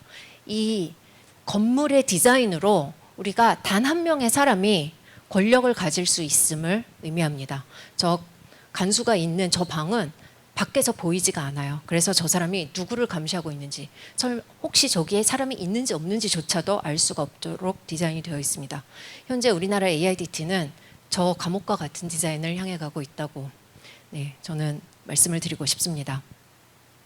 그래서 우리나라가 뒤처지지 않기 위해서는 이 AI의 경쟁에서 뒤처지지 않기 위해서는 가장 시급한 것은 사실 AIDT가 문제가 아니라 AI 교과서가 문제가 아니라 AI 교과서는 현재 우리나라의 교육과정, 우리나라의 교육 이 교과서에 굉장히 충실하게 만들어져 있습니다. 그 말은 뭐냐? 우리나라 교육과정 자체가 너무 구시대적이라는 뜻입니다. 이렇게 새로운 테크놀로지가 나올 때마다, 그리고 코비드가 이제 한창 기승을 부릴 때도 우리가 또 새로운 테크놀로지들이 학교에 들어왔거든요. 그때마다 우리 교육의 가장 어글리한 모습이 드러나고 있습니다. 우리는 AI라는 좋은 말로 이렇게 치장을 하고 있고 이것이 굉장히 좋은 것 같이 그렇게 이야기를 하고 있지만 사실 그 안을 들여다보면은 아직 우리의 구시대적인 방식에서 벗어나지 못하고 있음을 절실히 깨달을 수가 있습니다. 네. 부끄러운 말만 해서 더 뭐 희망적인 얘기를 하고 싶었는데 네, 이렇게 해서 이 체인지는 사실 위에서부터 탑다운 어프로치보다 저는 밑에서 이 그래스루트 운동을 저는 믿습니다. 그래서 우리 한 사람 한 사람이 생산자가 되어서 우리 교육을 바꾸려고 노력을 하고 우리 사회를 바꾸려고 노력을 할 때에 우리의 교육이 변할 것이라고 생각을 합니다. 감사합니다. 그러면 질의응답을 하도록 하겠습니다. AI is a tool, and as a tool, it can be dangerous or it can be not dangerous. Okay, it depends about the person who are going to use it. Personally, I've been teaching AI for some years. I don't worry that much. We can connect AI to many fields, to law, to literature, to economy. I think we have with AI a rare opportunity in education to teach in a way which is truly interdisciplinary. And I think that's good for the general population. We have many specialists in many very narrow domains. But for the 21st century, we need people who are generalists, who can understand and communicate with specialists too. And so at the first level, okay, we have to teach AI to everybody. And what should be the role of the government regarding the content of AI education? You should let the teachers do as they want, according to me. Okay, so because don't need the government to tell me anything. Okay, I can teach myself. I have many ideas. I think I'm quite creative enough to think about how I could use AI in a good way for the human good in a safe way. Okay, so it's a responsibility of a teacher. When you have a powerful tool, you need to be responsible. Okay, that's all. I think the major role of the state should play is to ensure the safety of AI application, but it doesn't have to do with education only. So I think it has to apply to all the AI tools. So that's the first condition I think I need to uphold. But I just want to highlight a rather popular example of AI application in education, that's its affective computing, which use facial expression to evaluate the inner emotional state of student observed. And that's the only AI education in place, I think, at the moment. I mean, apart from the textbook or the content instruction. Thank you. 노암 촘스키가 뉴욕타임스에 기고문을 실었는데 제목이 챗GPT는 사기다였습니다. 저는 챗GPT에 미쳐 있었을 때였는데 노암 촘스키가 왜 챗GPT를 사기라고 하는지 너무나도 궁금해서 찾아서 읽었는데 무슨 소리인지 하나도 모르겠더라고요. 그래서 그걸 가지고 제가 며칠 씨름을 하다가 이것이 도저히 이해가 되질 않으니까 제가 누구한테 물어봤을까요? 챗GPT한테 물어봤습니다. 그래서 챗GPT와 며칠 동안 주고받는 대화를 통해서 촘스키가 의도한 것이 무엇인지 저는 정확하게 알게 되었고 그것이 너무 재미있어서 제가 촘스키를 더 공부를 해서 논문까지 내게 되었습니다. 이것이 첫 번째 방식의 맞춤형 교육입니다. 정해진 교육과정이 있는 게 아니라 학습자가 나의 교육과정을 만들어가는 것입니다. 여기에서 주도권은 누구한테 있냐? 학습자에게 있습니다. 그것을 우리는 어떻게 알 수 있냐? 누가 질문하는지를 보면 됩니다. 챗GPT를 사용할 때 누가 질문하죠? 학습자가 질문합니다. 이것이 첫 번째 방식의 맞춤형 교육입니다. 정해진 교육과정이 없고 내가 교육과정 만들어간다는 뜻은 뭐냐면 그 반대의 경우에는 정해진 교육과정이 있어요. 너 촘스키에 대해서 이거 알아야 돼. 이거 모르면은 너는 페일이야. 시험 다시 봐. 이것이 교육과정에 학습자를 맞추는 거고요. 지금 제가 한 방식은 정해진 교육과정이 있는 게 아니라 내가 궁금한 대로, 내가 알고 싶은 대로, 내가 깊이 있게 들어가고 싶은 만큼 들어가서 공부를 해서 나만의 지식을 쌓는 것이 첫 번째 방식의 맞춤형 교육입니다. 그리고 그것이 아까 조승래 의원께서 얘기하신 특수교육에서 이야기하는 맞춤형 교육이 맞습니다. 그런데 현재 우리나라에서 이 표방하고 있는 AIDT를 이용한 맞춤형 교육은 그 방식이 아닙니다. 정해진 교육과정이 있습니다. 학생이 컴퓨터를 켭니다. 그럼 거기에 수학 문제가 쫙 나옵니다. 혹은 국어 독해 문제가 쫙 나옵니다. 질문을 누가 하고 있죠? 컴퓨터가 하고 있습니다. 여기에서 우리는 학습자 주도라고 하는데 옆에서 보면 마치 학습자 주도 같아요. 왜냐하면 부모가 잔소리하지 않았는데 애가 컴퓨터 켜고 혼자 공부하는 것 같거든요. 그런데요, 노예도 자기 주도적으로 일을 할 수 있습니다. 우리가 자기 주도성이라는 말이 우리나라에서 굉장히 잘못 사용되고 있습니다. 자기 주도성이란 말은 역사적으로 지배 계급이 피지배 계급을 더 효과적으로 지배하기 위해서 자주 사용했던 단어입니다. 자, 이 두 번째 방식의 맞춤형 교육에서는 끊임없이 학습자의 약점을 분석을 합니다. 왜냐? 걔가 못하는 걸 찾아내서 보완을 해줘야지 걔가 정해진 교육과정을 따라갈 수 있기 때문에, 그래야지 수능 시험을 잘 봐서 대학에 갈 수 있기 때문에. 이것이 현재 우리나라에서 추진하고 있는 AIDT의 골자입니다. So, still I'm going to use, to borrow from traditional Chinese philosophy, find the middle way. Okay, so people tend to see the bad side of AI. I can see other side, and I can also see the middle way to it. So, not completely wrong, not completely bad. So it's okay. So we are used, okay, I think we are used in Asia to find the middle way.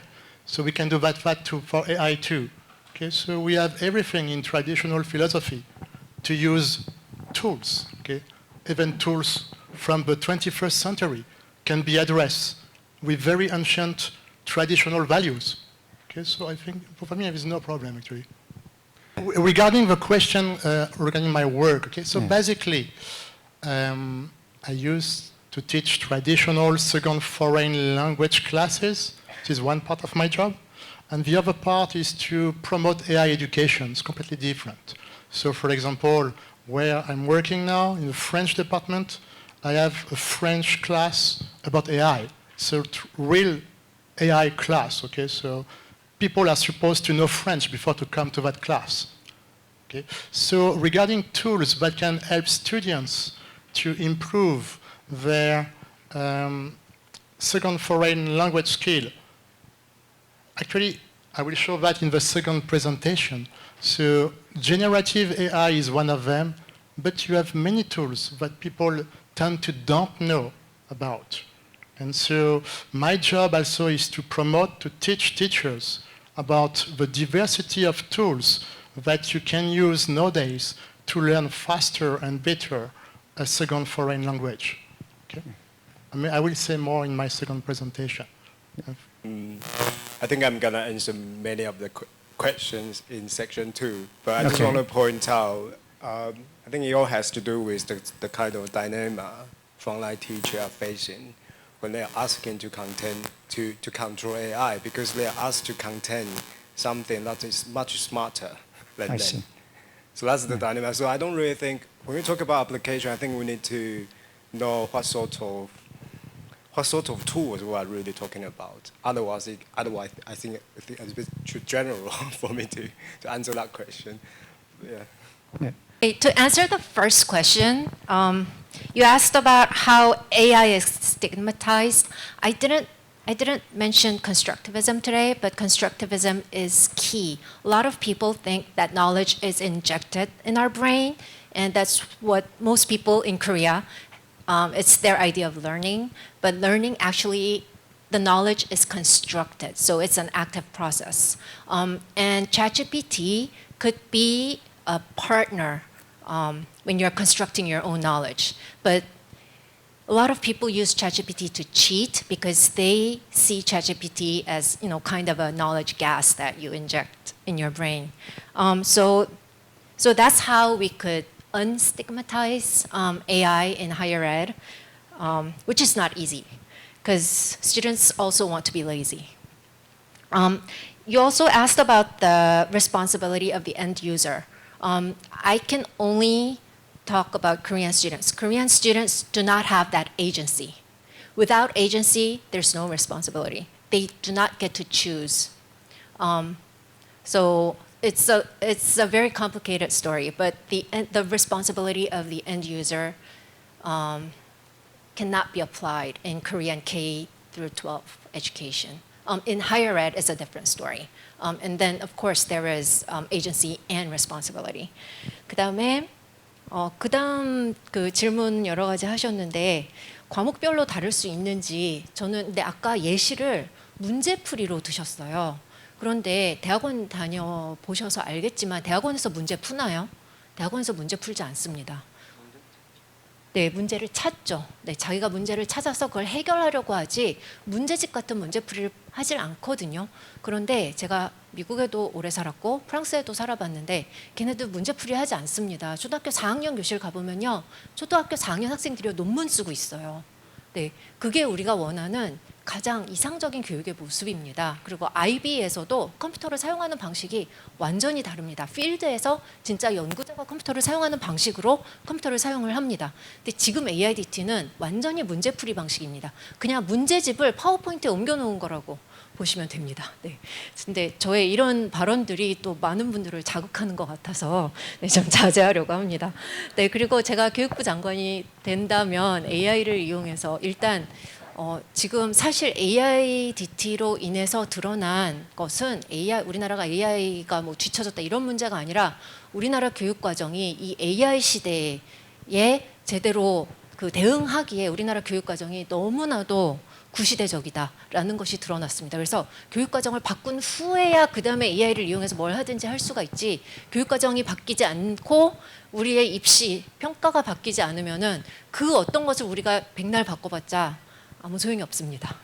첫 번째 세션은 그 국가 역할, 또 이제 정부의 역할, 또 그 규제를 어떻게 할 것인가 이런 내용이었다면, 두 번째는 그 AI를 이제 조금 더 밝은 얘기가 되겠죠. AI를 그 교육에서 어떻게 이용할 수 있는지 앞으로의 미래, 물론 이제 그렇게 하면서 그때 발생하는 윤리적인 제약들 같이 논의해보는 시간 갖도록 하겠습니다. 예, 안녕하세요. 그 소개받은 LG AI연구원의 김명신이라고 합니다. 발표를 한 25장 준비했는데 그 발표 시간이 절반으로 줄어들어서 오늘 그 주제와 관련된 내용만 그 말씀드리고 나머지 내용들은 그 조금 스킵하면서 말씀드리도록 할게요.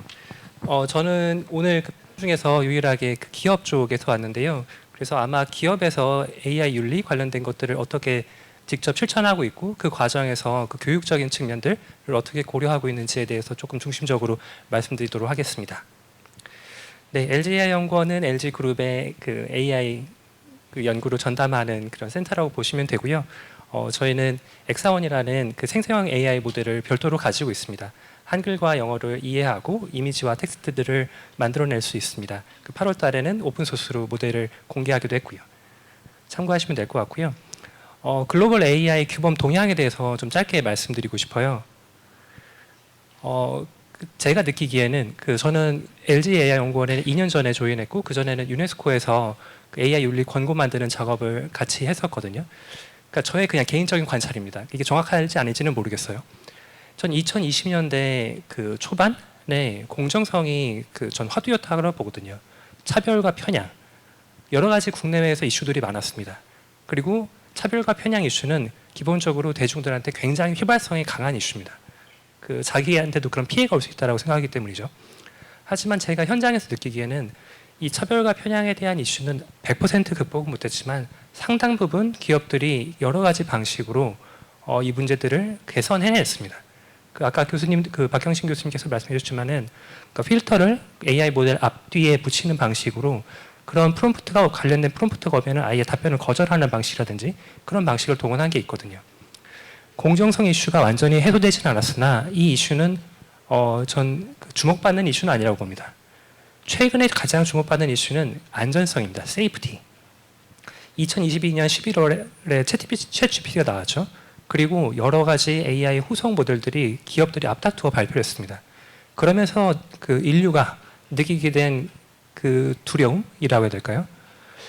이 AI 기술이 너무너무 빨리 개발이 되면서 우리가 통제할 수 없는 상황이 되는 게 아닌가? 우리가 그로 인해서 피해를 받을 수 있는 게 아닌가? 라는 생각이 들면서 안전성 이슈가 급부상을 했다고 봅니다. 지금도 그게 화두가 되고 있고요. 전 이 상황에서 떠오르는 이슈가 있는데 그게 바로 포용성 이슈라고 봅니다. 안전도 문제지만은 AI로 인해서 지금의 격차가 오히려 더 벌어질 수 있다는 거죠. AI 혜택을 누릴 수 있는 사람과 그렇지 못한 사람, 그럴 수 있는 집단, 국가와 그렇지 못한 집단과 국가. 그러니까 이런 얘기는 제가 그냥 현장에서 느끼는 거기도 하지만은 UN이나 그 AI 세이프티 서밋 그리고 빅테크들의 그 움직임을 보면은 거기서도 관찰할 수가 있습니다. UN 차원에서는 2021년도에 유네스코에서 AI 윤리 권고라는 게 나왔거든요. 그냥 원칙입니다. 대원칙. 올해 9월 달에 UN에서 글로벌 디지털 협약이라는 거를 채택했습니다. 거기에서 제1번 화두가 격차 해소입니다. AI 세이프티 서밋이라는 게 있거든요.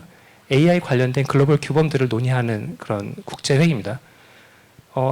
앞서 말씀해 주셨지만은 내년 2월에 프랑스에서 AI 액션 서밋이 있습니다. 1차는 영국에서 2차는 한국에서 있었는데 아젠다가 이런 식으로 확장이 됩니다. 1차 때는 안전이었습니다. 2차 때는 혁신, 안전, 포용. 3차 때는 공익, 미래의 일자리, 혁신, 문화, 신용, 신뢰, 그리고 AI 거버넌스. 안전 중심이었다가 포용이 포함되고 있죠. 빅테크에서는 주로 대부분 2018년도에 윤리 원칙을 발표했습니다. 그리고 작년에 빅테크 중심으로 프론티어 모델 포럼이라는 게 만들어졌습니다. 핵심은 안전을 강화하겠다는 겁니다. 자기네들이 자체적으로. 그리고 지난달입니다. 미국 국무부하고 8개 빅테크가 함께 파트너십 포 글로벌 인클루시비티 온 AI라는 걸 발표했습니다.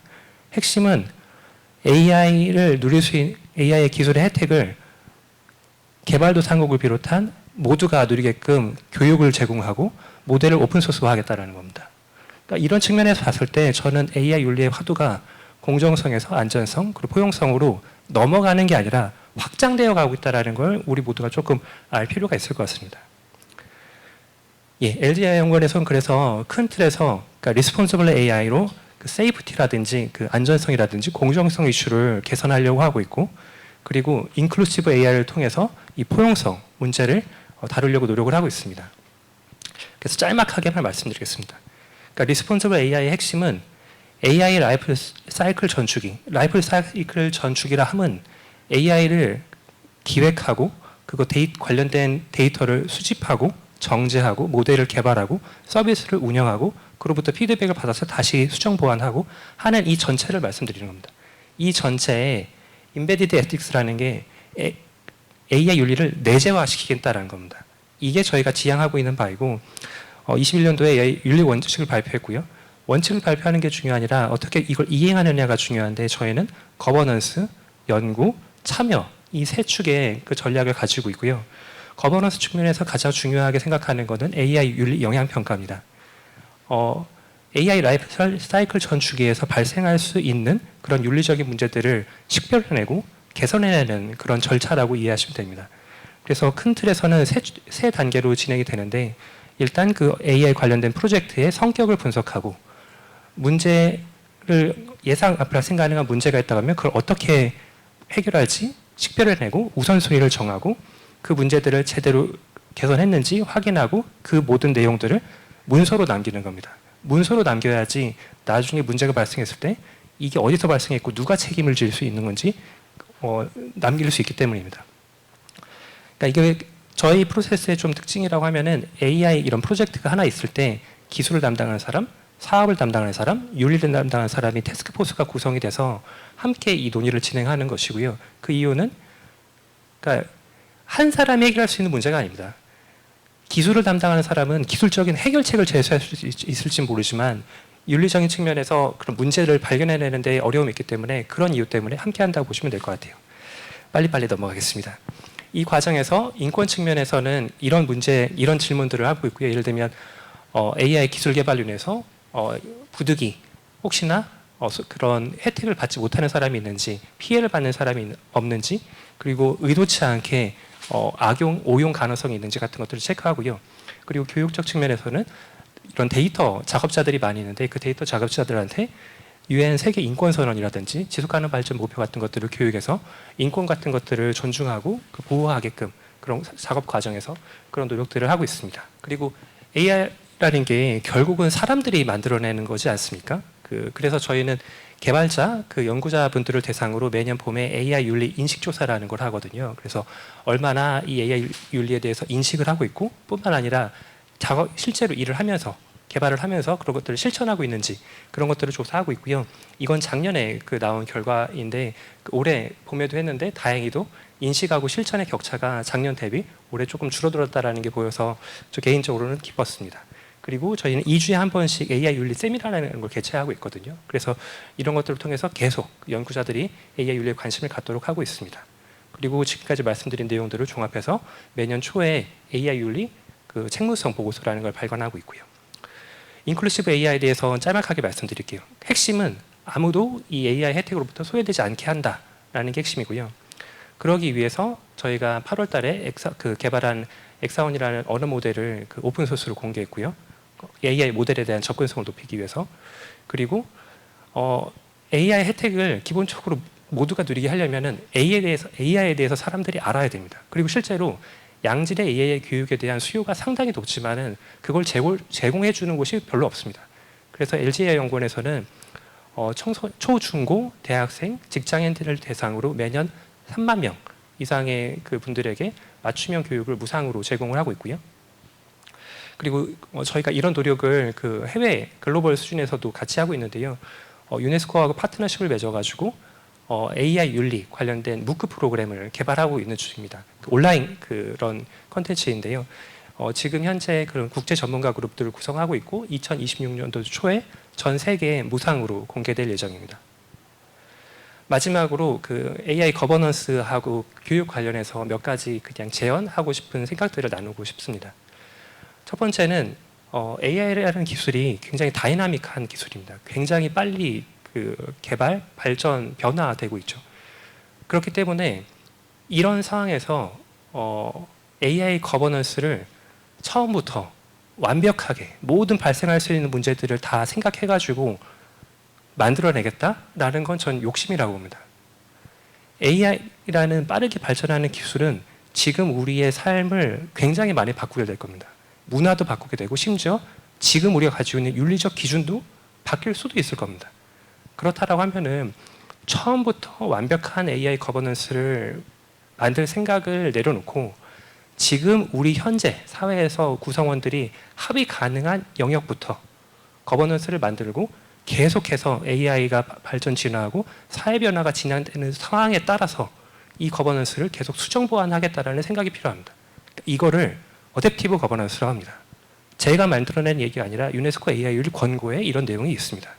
그래서 교육에서도 이런 방식을 따를 필요가 있고, 다만 여기서 중요한 거는 어떤 변화를 우리가 적극적으로 수용할 것인지, 그리고 어떤 가치들을 아무리 기술이 발전한다 할지라도 포기하지 않을 것인지, 지켜야 된다고 생각하는지, 그거에 대한 적극적인 토론과 합의가 있어야 된다고 생각을 합니다. 그리고 지금 논의되고 있는 AI와 교육에 대한 내용이 저는 상당 부분 학교에 다니는 연령대의 학생들을 중심으로 진행이 되고 있는 것 같은데 AI의 영향은 학교 학생과 교사만을 대상으로 하지 않습니다. 전 세대를 대상으로 합니다. 그렇기 때문에 라이프 사이클 어프로치, 그러니까 생애 주기 접근이 필요하다고 생각을 하고, 예를 들면 유아의 두뇌 발달에 AI가 어떻게 영향을 미치는지, 고령층한테는 AI 교육을 어떻게 해서 이 AI 혜택을 제대로 누리게 할 수 있을 것인지, 기타 등등의 수많은 질문들이 있을 텐데 이런 부분들에 대해서 생애주기적 접근으로 교육을 설계할 필요가 있다라는 거에 대해서 생각을 할 필요가 있다고 생각하고요. 마지막입니다. 모두가 신뢰하는 AI 거버넌스를 만들려면은 이게 한 단위에서 할 수 있는 일이 아닙니다. 기본적으로. 제 유네스코에 있다가 LG 기업으로 넘어왔지만은 기업, 그리고 정부, 국제기구, 시민사회, 개인 모두의 노력이 필요합니다. 시간 관계상 개인만 말씀드리겠습니다. 개인은 더 이상 그냥 이 자리에 앉아서 앞에서 발표하는 기업에 나온 사람을 보면서 기업이 AI 윤리 제대로 해야지 그렇게 할 시대는 아니라고 봅니다. AI 시대의 개인은 더 이상 그냥 일반적인 소비자가 아닙니다. 개인은 데이터 생산자이고 콘텐츠 크리에이터고 그리고 인플루언서이기도 합니다. 그렇다고 하면은 AI 시대의 개인은 AI 윤리 실천의 주체라는 걸 인식할 필요가 있습니다. 이거를 인식하고 개인들이 성숙한 AI 사용자를 넘어서 AI 시장의 비판적인 감시자가 될 때 저는 우리 AI 시장이 그 특별한 규제 없이도 자정작용이 될 거라고 봅니다. 그러니까 규제는 저는 규제로 모든 문제를 해결한다는 걸 막겠다라는 건 전 불가능하다고 생각합니다. 기본적으로. 모든 문제를 예상할 수 없고. 그렇다고 하면 궁극적인 해결책은 시민들이 AI 리터러시가 높아져서 어떤 기업들이 AI 윤리를 똑바로 지키고 있는지 안 지키고 있는지를 판단해서 예를 들면 지키지 않는다고 하면 불매운동을 한다든가 사용하지 않는다든가 그런 식으로 시장에서 자정작용을 하는 게 궁극적인 해결책이라고 저는 생각을 합니다. 네, 이상이었습니다. 감사합니다. 네, 시간 관계상 다음 발표를 그 브루노 갈마 교수님께서 해주시도록 하겠습니다. So, bonjour encore une fois. So, hello again. I'm going to be quite fast for that presentation. So, it's very easy to understand. Okay, so a recommendation from France regarding AI education. If you consider that you want to start to teach AI, for example, to the senior high school students, what you should do, pay attention to, is that the course content should be attractive. Okay, you know that teenagers, you have to attract their attention if you want to get them into AI, because at one point it will become difficult when you will have to study the mathematics behind it. Okay?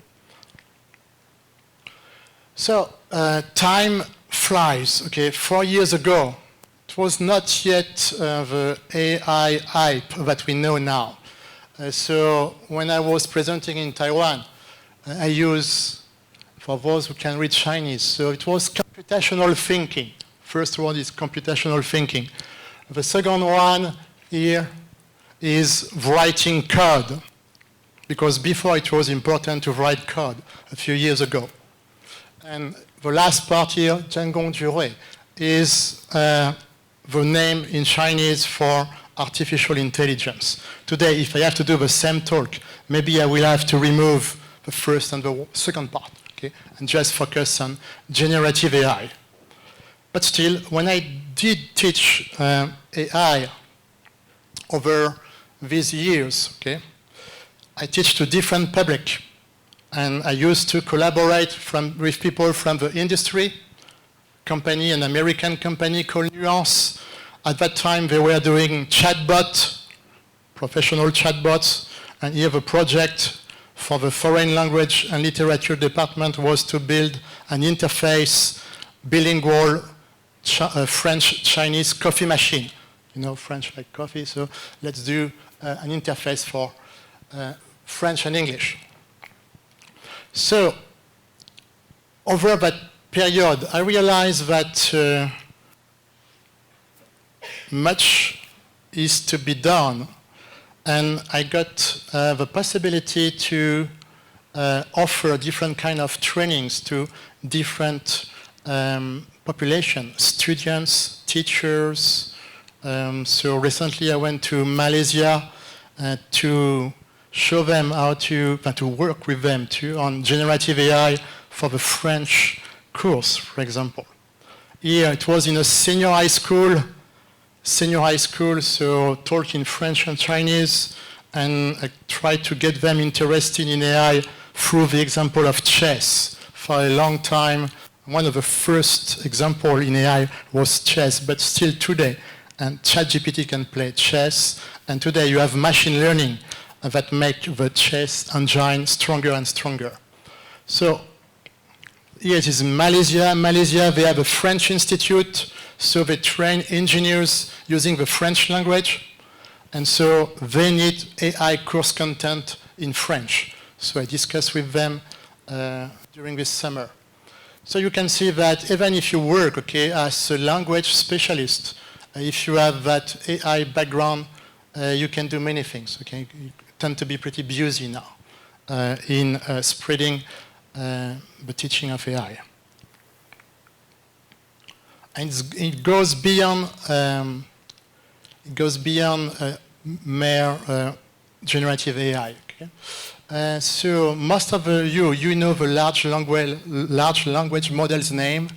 Okay? It's kind of a big hammer now in education.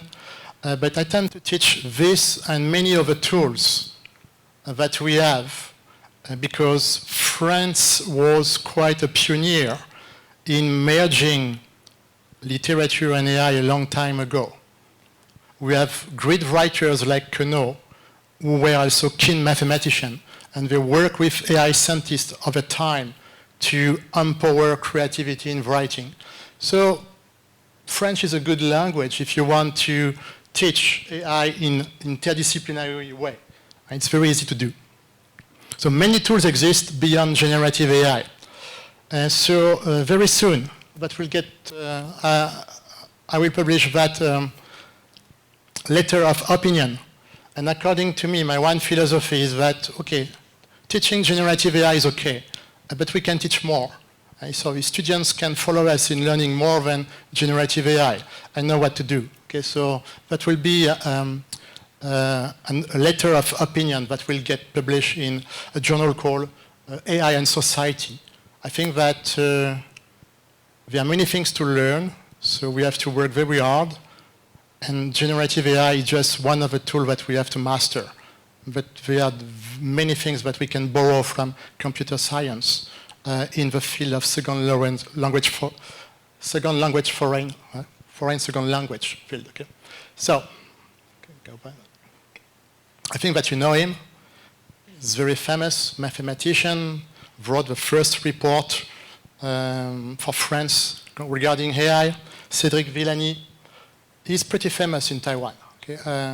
So because in my one university, I belong to an interdisciplinary group. Guys from philosophy, guys from history, guys from the French department.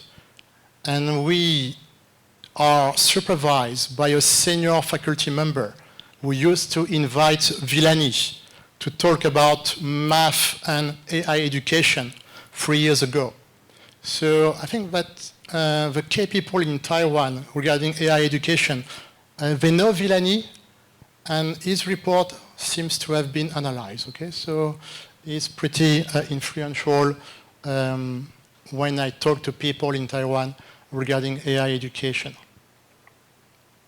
So I'm just going to repeat in one sentence. My main concern is, will all the students benefit from generative AI in the same way? Okay, you know that good learners doesn't need much teaching, okay, but they need good mentorship. If you're a good student, you need to have an example of a teacher who works hard, who is very curious, whose brain is always working all the time. Okay, but for poor learning students, we have to pay attention. That's the job we have to do.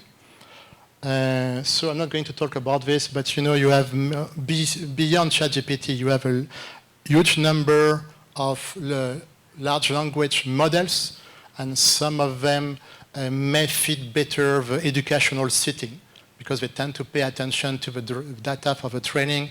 They take into account maybe some requests from the teachers. Okay, I'm done with my presentation. Going to give time to others to speak. Okay.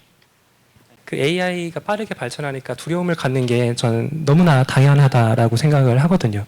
그러니까 그런 두려움을 가질 수는 있는데 그게 그러니까 기술 결정론의 함정에 빠지면 안 되는 것 같아요. 그 빠르게 급속도로 발전하는 기술이 그 우리를 압도해 버려서 사람이 과연 무엇을 할 수 있을까? 이렇게 기술이 모든 걸 다 해결하고 다 그 뭐 변화를 주도하는데, 그러니까 그런 기술 결정론에 빠지는 순간 사람의 존엄성이 사라지게 되는 거죠. 그야말로 주도권을 우리 스스로가 포기하게 되는 거기 때문에, 그렇기 때문에 아무리 AI 기술이 빠르게 발전한다 할지언정 이 사회를 어떻게 그려나갈지, 미래를 어떻게 구성할지에 대한 그 최종 결정권은 인간이 쥐고 있다라는 거에 대해서 항상 명확하게 생각하고 하고 있고, 그 생각을 하고 있다라고 하면은 지금 우리가 무엇을 어떻게 결정해야 될지에 대한 관심을 계속 갖는 게 중요하고, 저는 오늘 이 자리에서도 저하고 의견이 다른 분들이 분명히 있거든요. 그 의견이 다른 부분들이 있는 거를 치열하게 토론하는 게 저는 인간의 몫인 것 같습니다. 그리고 그 토론을 통해서 그 사회적 합의를 가지고 그 결정들을 해 나가는 게 굉장히 중요할 거라는 생각이 들고요. 그 개인정보 관련해서 그 적절한 답변을지 모르겠는데, 아까 그 기술이 발전하면은 그 윤리적 기준도 시대에 따라 바뀔 수 있다라고 말씀을 드렸잖아요. 그 30년 전인가 제가 어렸을 때만 해도 전화번호부가 있었거든요. 전화번호부에는 주소하고 이름하고 그 사람의 전화번호가 다 써 있었습니다. 이 말도 안 되는 얘기죠. 지금 시대로 따지면은 엄청난 개인정보이기 때문에. 그러니까 시대에 따라서 전 개인정보를 바라보는 시선은 바뀔 거라고 봅니다. 그러니까 다만 그 선생님께서 말씀해 주신 우려도 전 충분히 이해합니다. 우리나라 빨리 개인정보 같은 거 다 풀어서 AI 빨리 급속하게 발전하고 하면 좋겠는데 저는 그렇게 하면은 전 그 역작용이 있을 거라, 역효과가 있을 거라고 봅니다. 그렇기 때문에 시간이 조금은 걸릴지라도 사회적인 합의를 거쳐서 한 스텝 한 스텝 나아가는 게 기업 입장에서 답답한 게 현실이나 큰 틀에서는 그 사회적 합의를 바탕으로 이런 변화들을 만들어 나가는 게 조금 더 길게 봤을 때는 빨리 갈 수 있는 길이 아닌가라는 생각이 들고요. 마지막으로 500년 전에 사람들이 주로 어디서 일을 하고 돈을 벌었을까요? 논에서 일을 했죠. 50년 전에는 어땠을까요? 공장에서 일했습니다. 지금은 모두가 그런 건 아니지만 대부분 사무실에서 일을 하죠. 50년 뒤에는 어떻게 될까요? 전 세상이 많이 변했을 것 같습니다. 50년 뒤에는 당연히 자기만의 AI가 다 있을 테고 사람들이 무엇을 하면서 뭘 가지고 돈을 벌고 여가를 쓸지에 대해서 전 그런 상상들이 필요한 시간인 것 같거든요. 그리고 그 그림을 그릴 수 있고 상상을 해내야지 우리가 지금 무엇을 고민하고 어떤 질문에 대해서 답을 찾을 수 있을지에 대한 게 가능해질 거라고 생각을 합니다. Like parents can be very anxious about the use of AI. But I think we can try to reimagine the idea of education because when we talk about ethics in education, I think the current framework is still based on the traditional idea of education. You know, you have exams, and then you use examination to test the benchmark, the performance of LLM. Yeah. So, yeah, that's my idea. I just think that that's the possible way, a possible future. In Taiwan, so some parents living close to the high-tech science park, sometimes they don't send their students, to the public school. They send the students to alternative education, like Waldorf, because they know the tech, so they think that the children will have no problem in learning later everything related to tech, computing. So during the first years of their schooling, they play in nature, they do manual activities. This is a very minor branch of the population in Taiwan. So they do work in AI or semiconductor companies, but the children don't go to that kind of school where they learn AI very soon. So this is a choice of the parents. What do you want for your children? Where they are 10 years old, 15 years old? I think that from junior high school, senior high school, it's fine to teach AI. Before, it should be up to the parents maybe to decide. 저희 정해진 시간은 다 됐습니다. 몇 년 전만 해도 프랑스 대입 시험인 바칼로레아가 또 한국에서 엄청난 또 선풍과 관심을 또 이끌었었죠. 그래서 과연 AI는 바칼로레 시험을 어떻게 학생들을 준비시킬까 또 그런 상상도 조금 해봤습니다. 그리고 지금 이제 마지막 질문으로 넘어가니까 마지막 세션 후반부에는 이제 여러분들이 교육 자체의 문제에 대해서 많이 말씀하셨고 또 AI를 교육에서 이용한다고 했을 때 저는 발표 들으면서 들은 생각은 그럼 학교는 계속 존재할 것인가 그런 생각 들었고 근데 학교가 없어지면 그러면 교사들은 존재하게 될 것인가 그런 생각도 좀 들었습니다.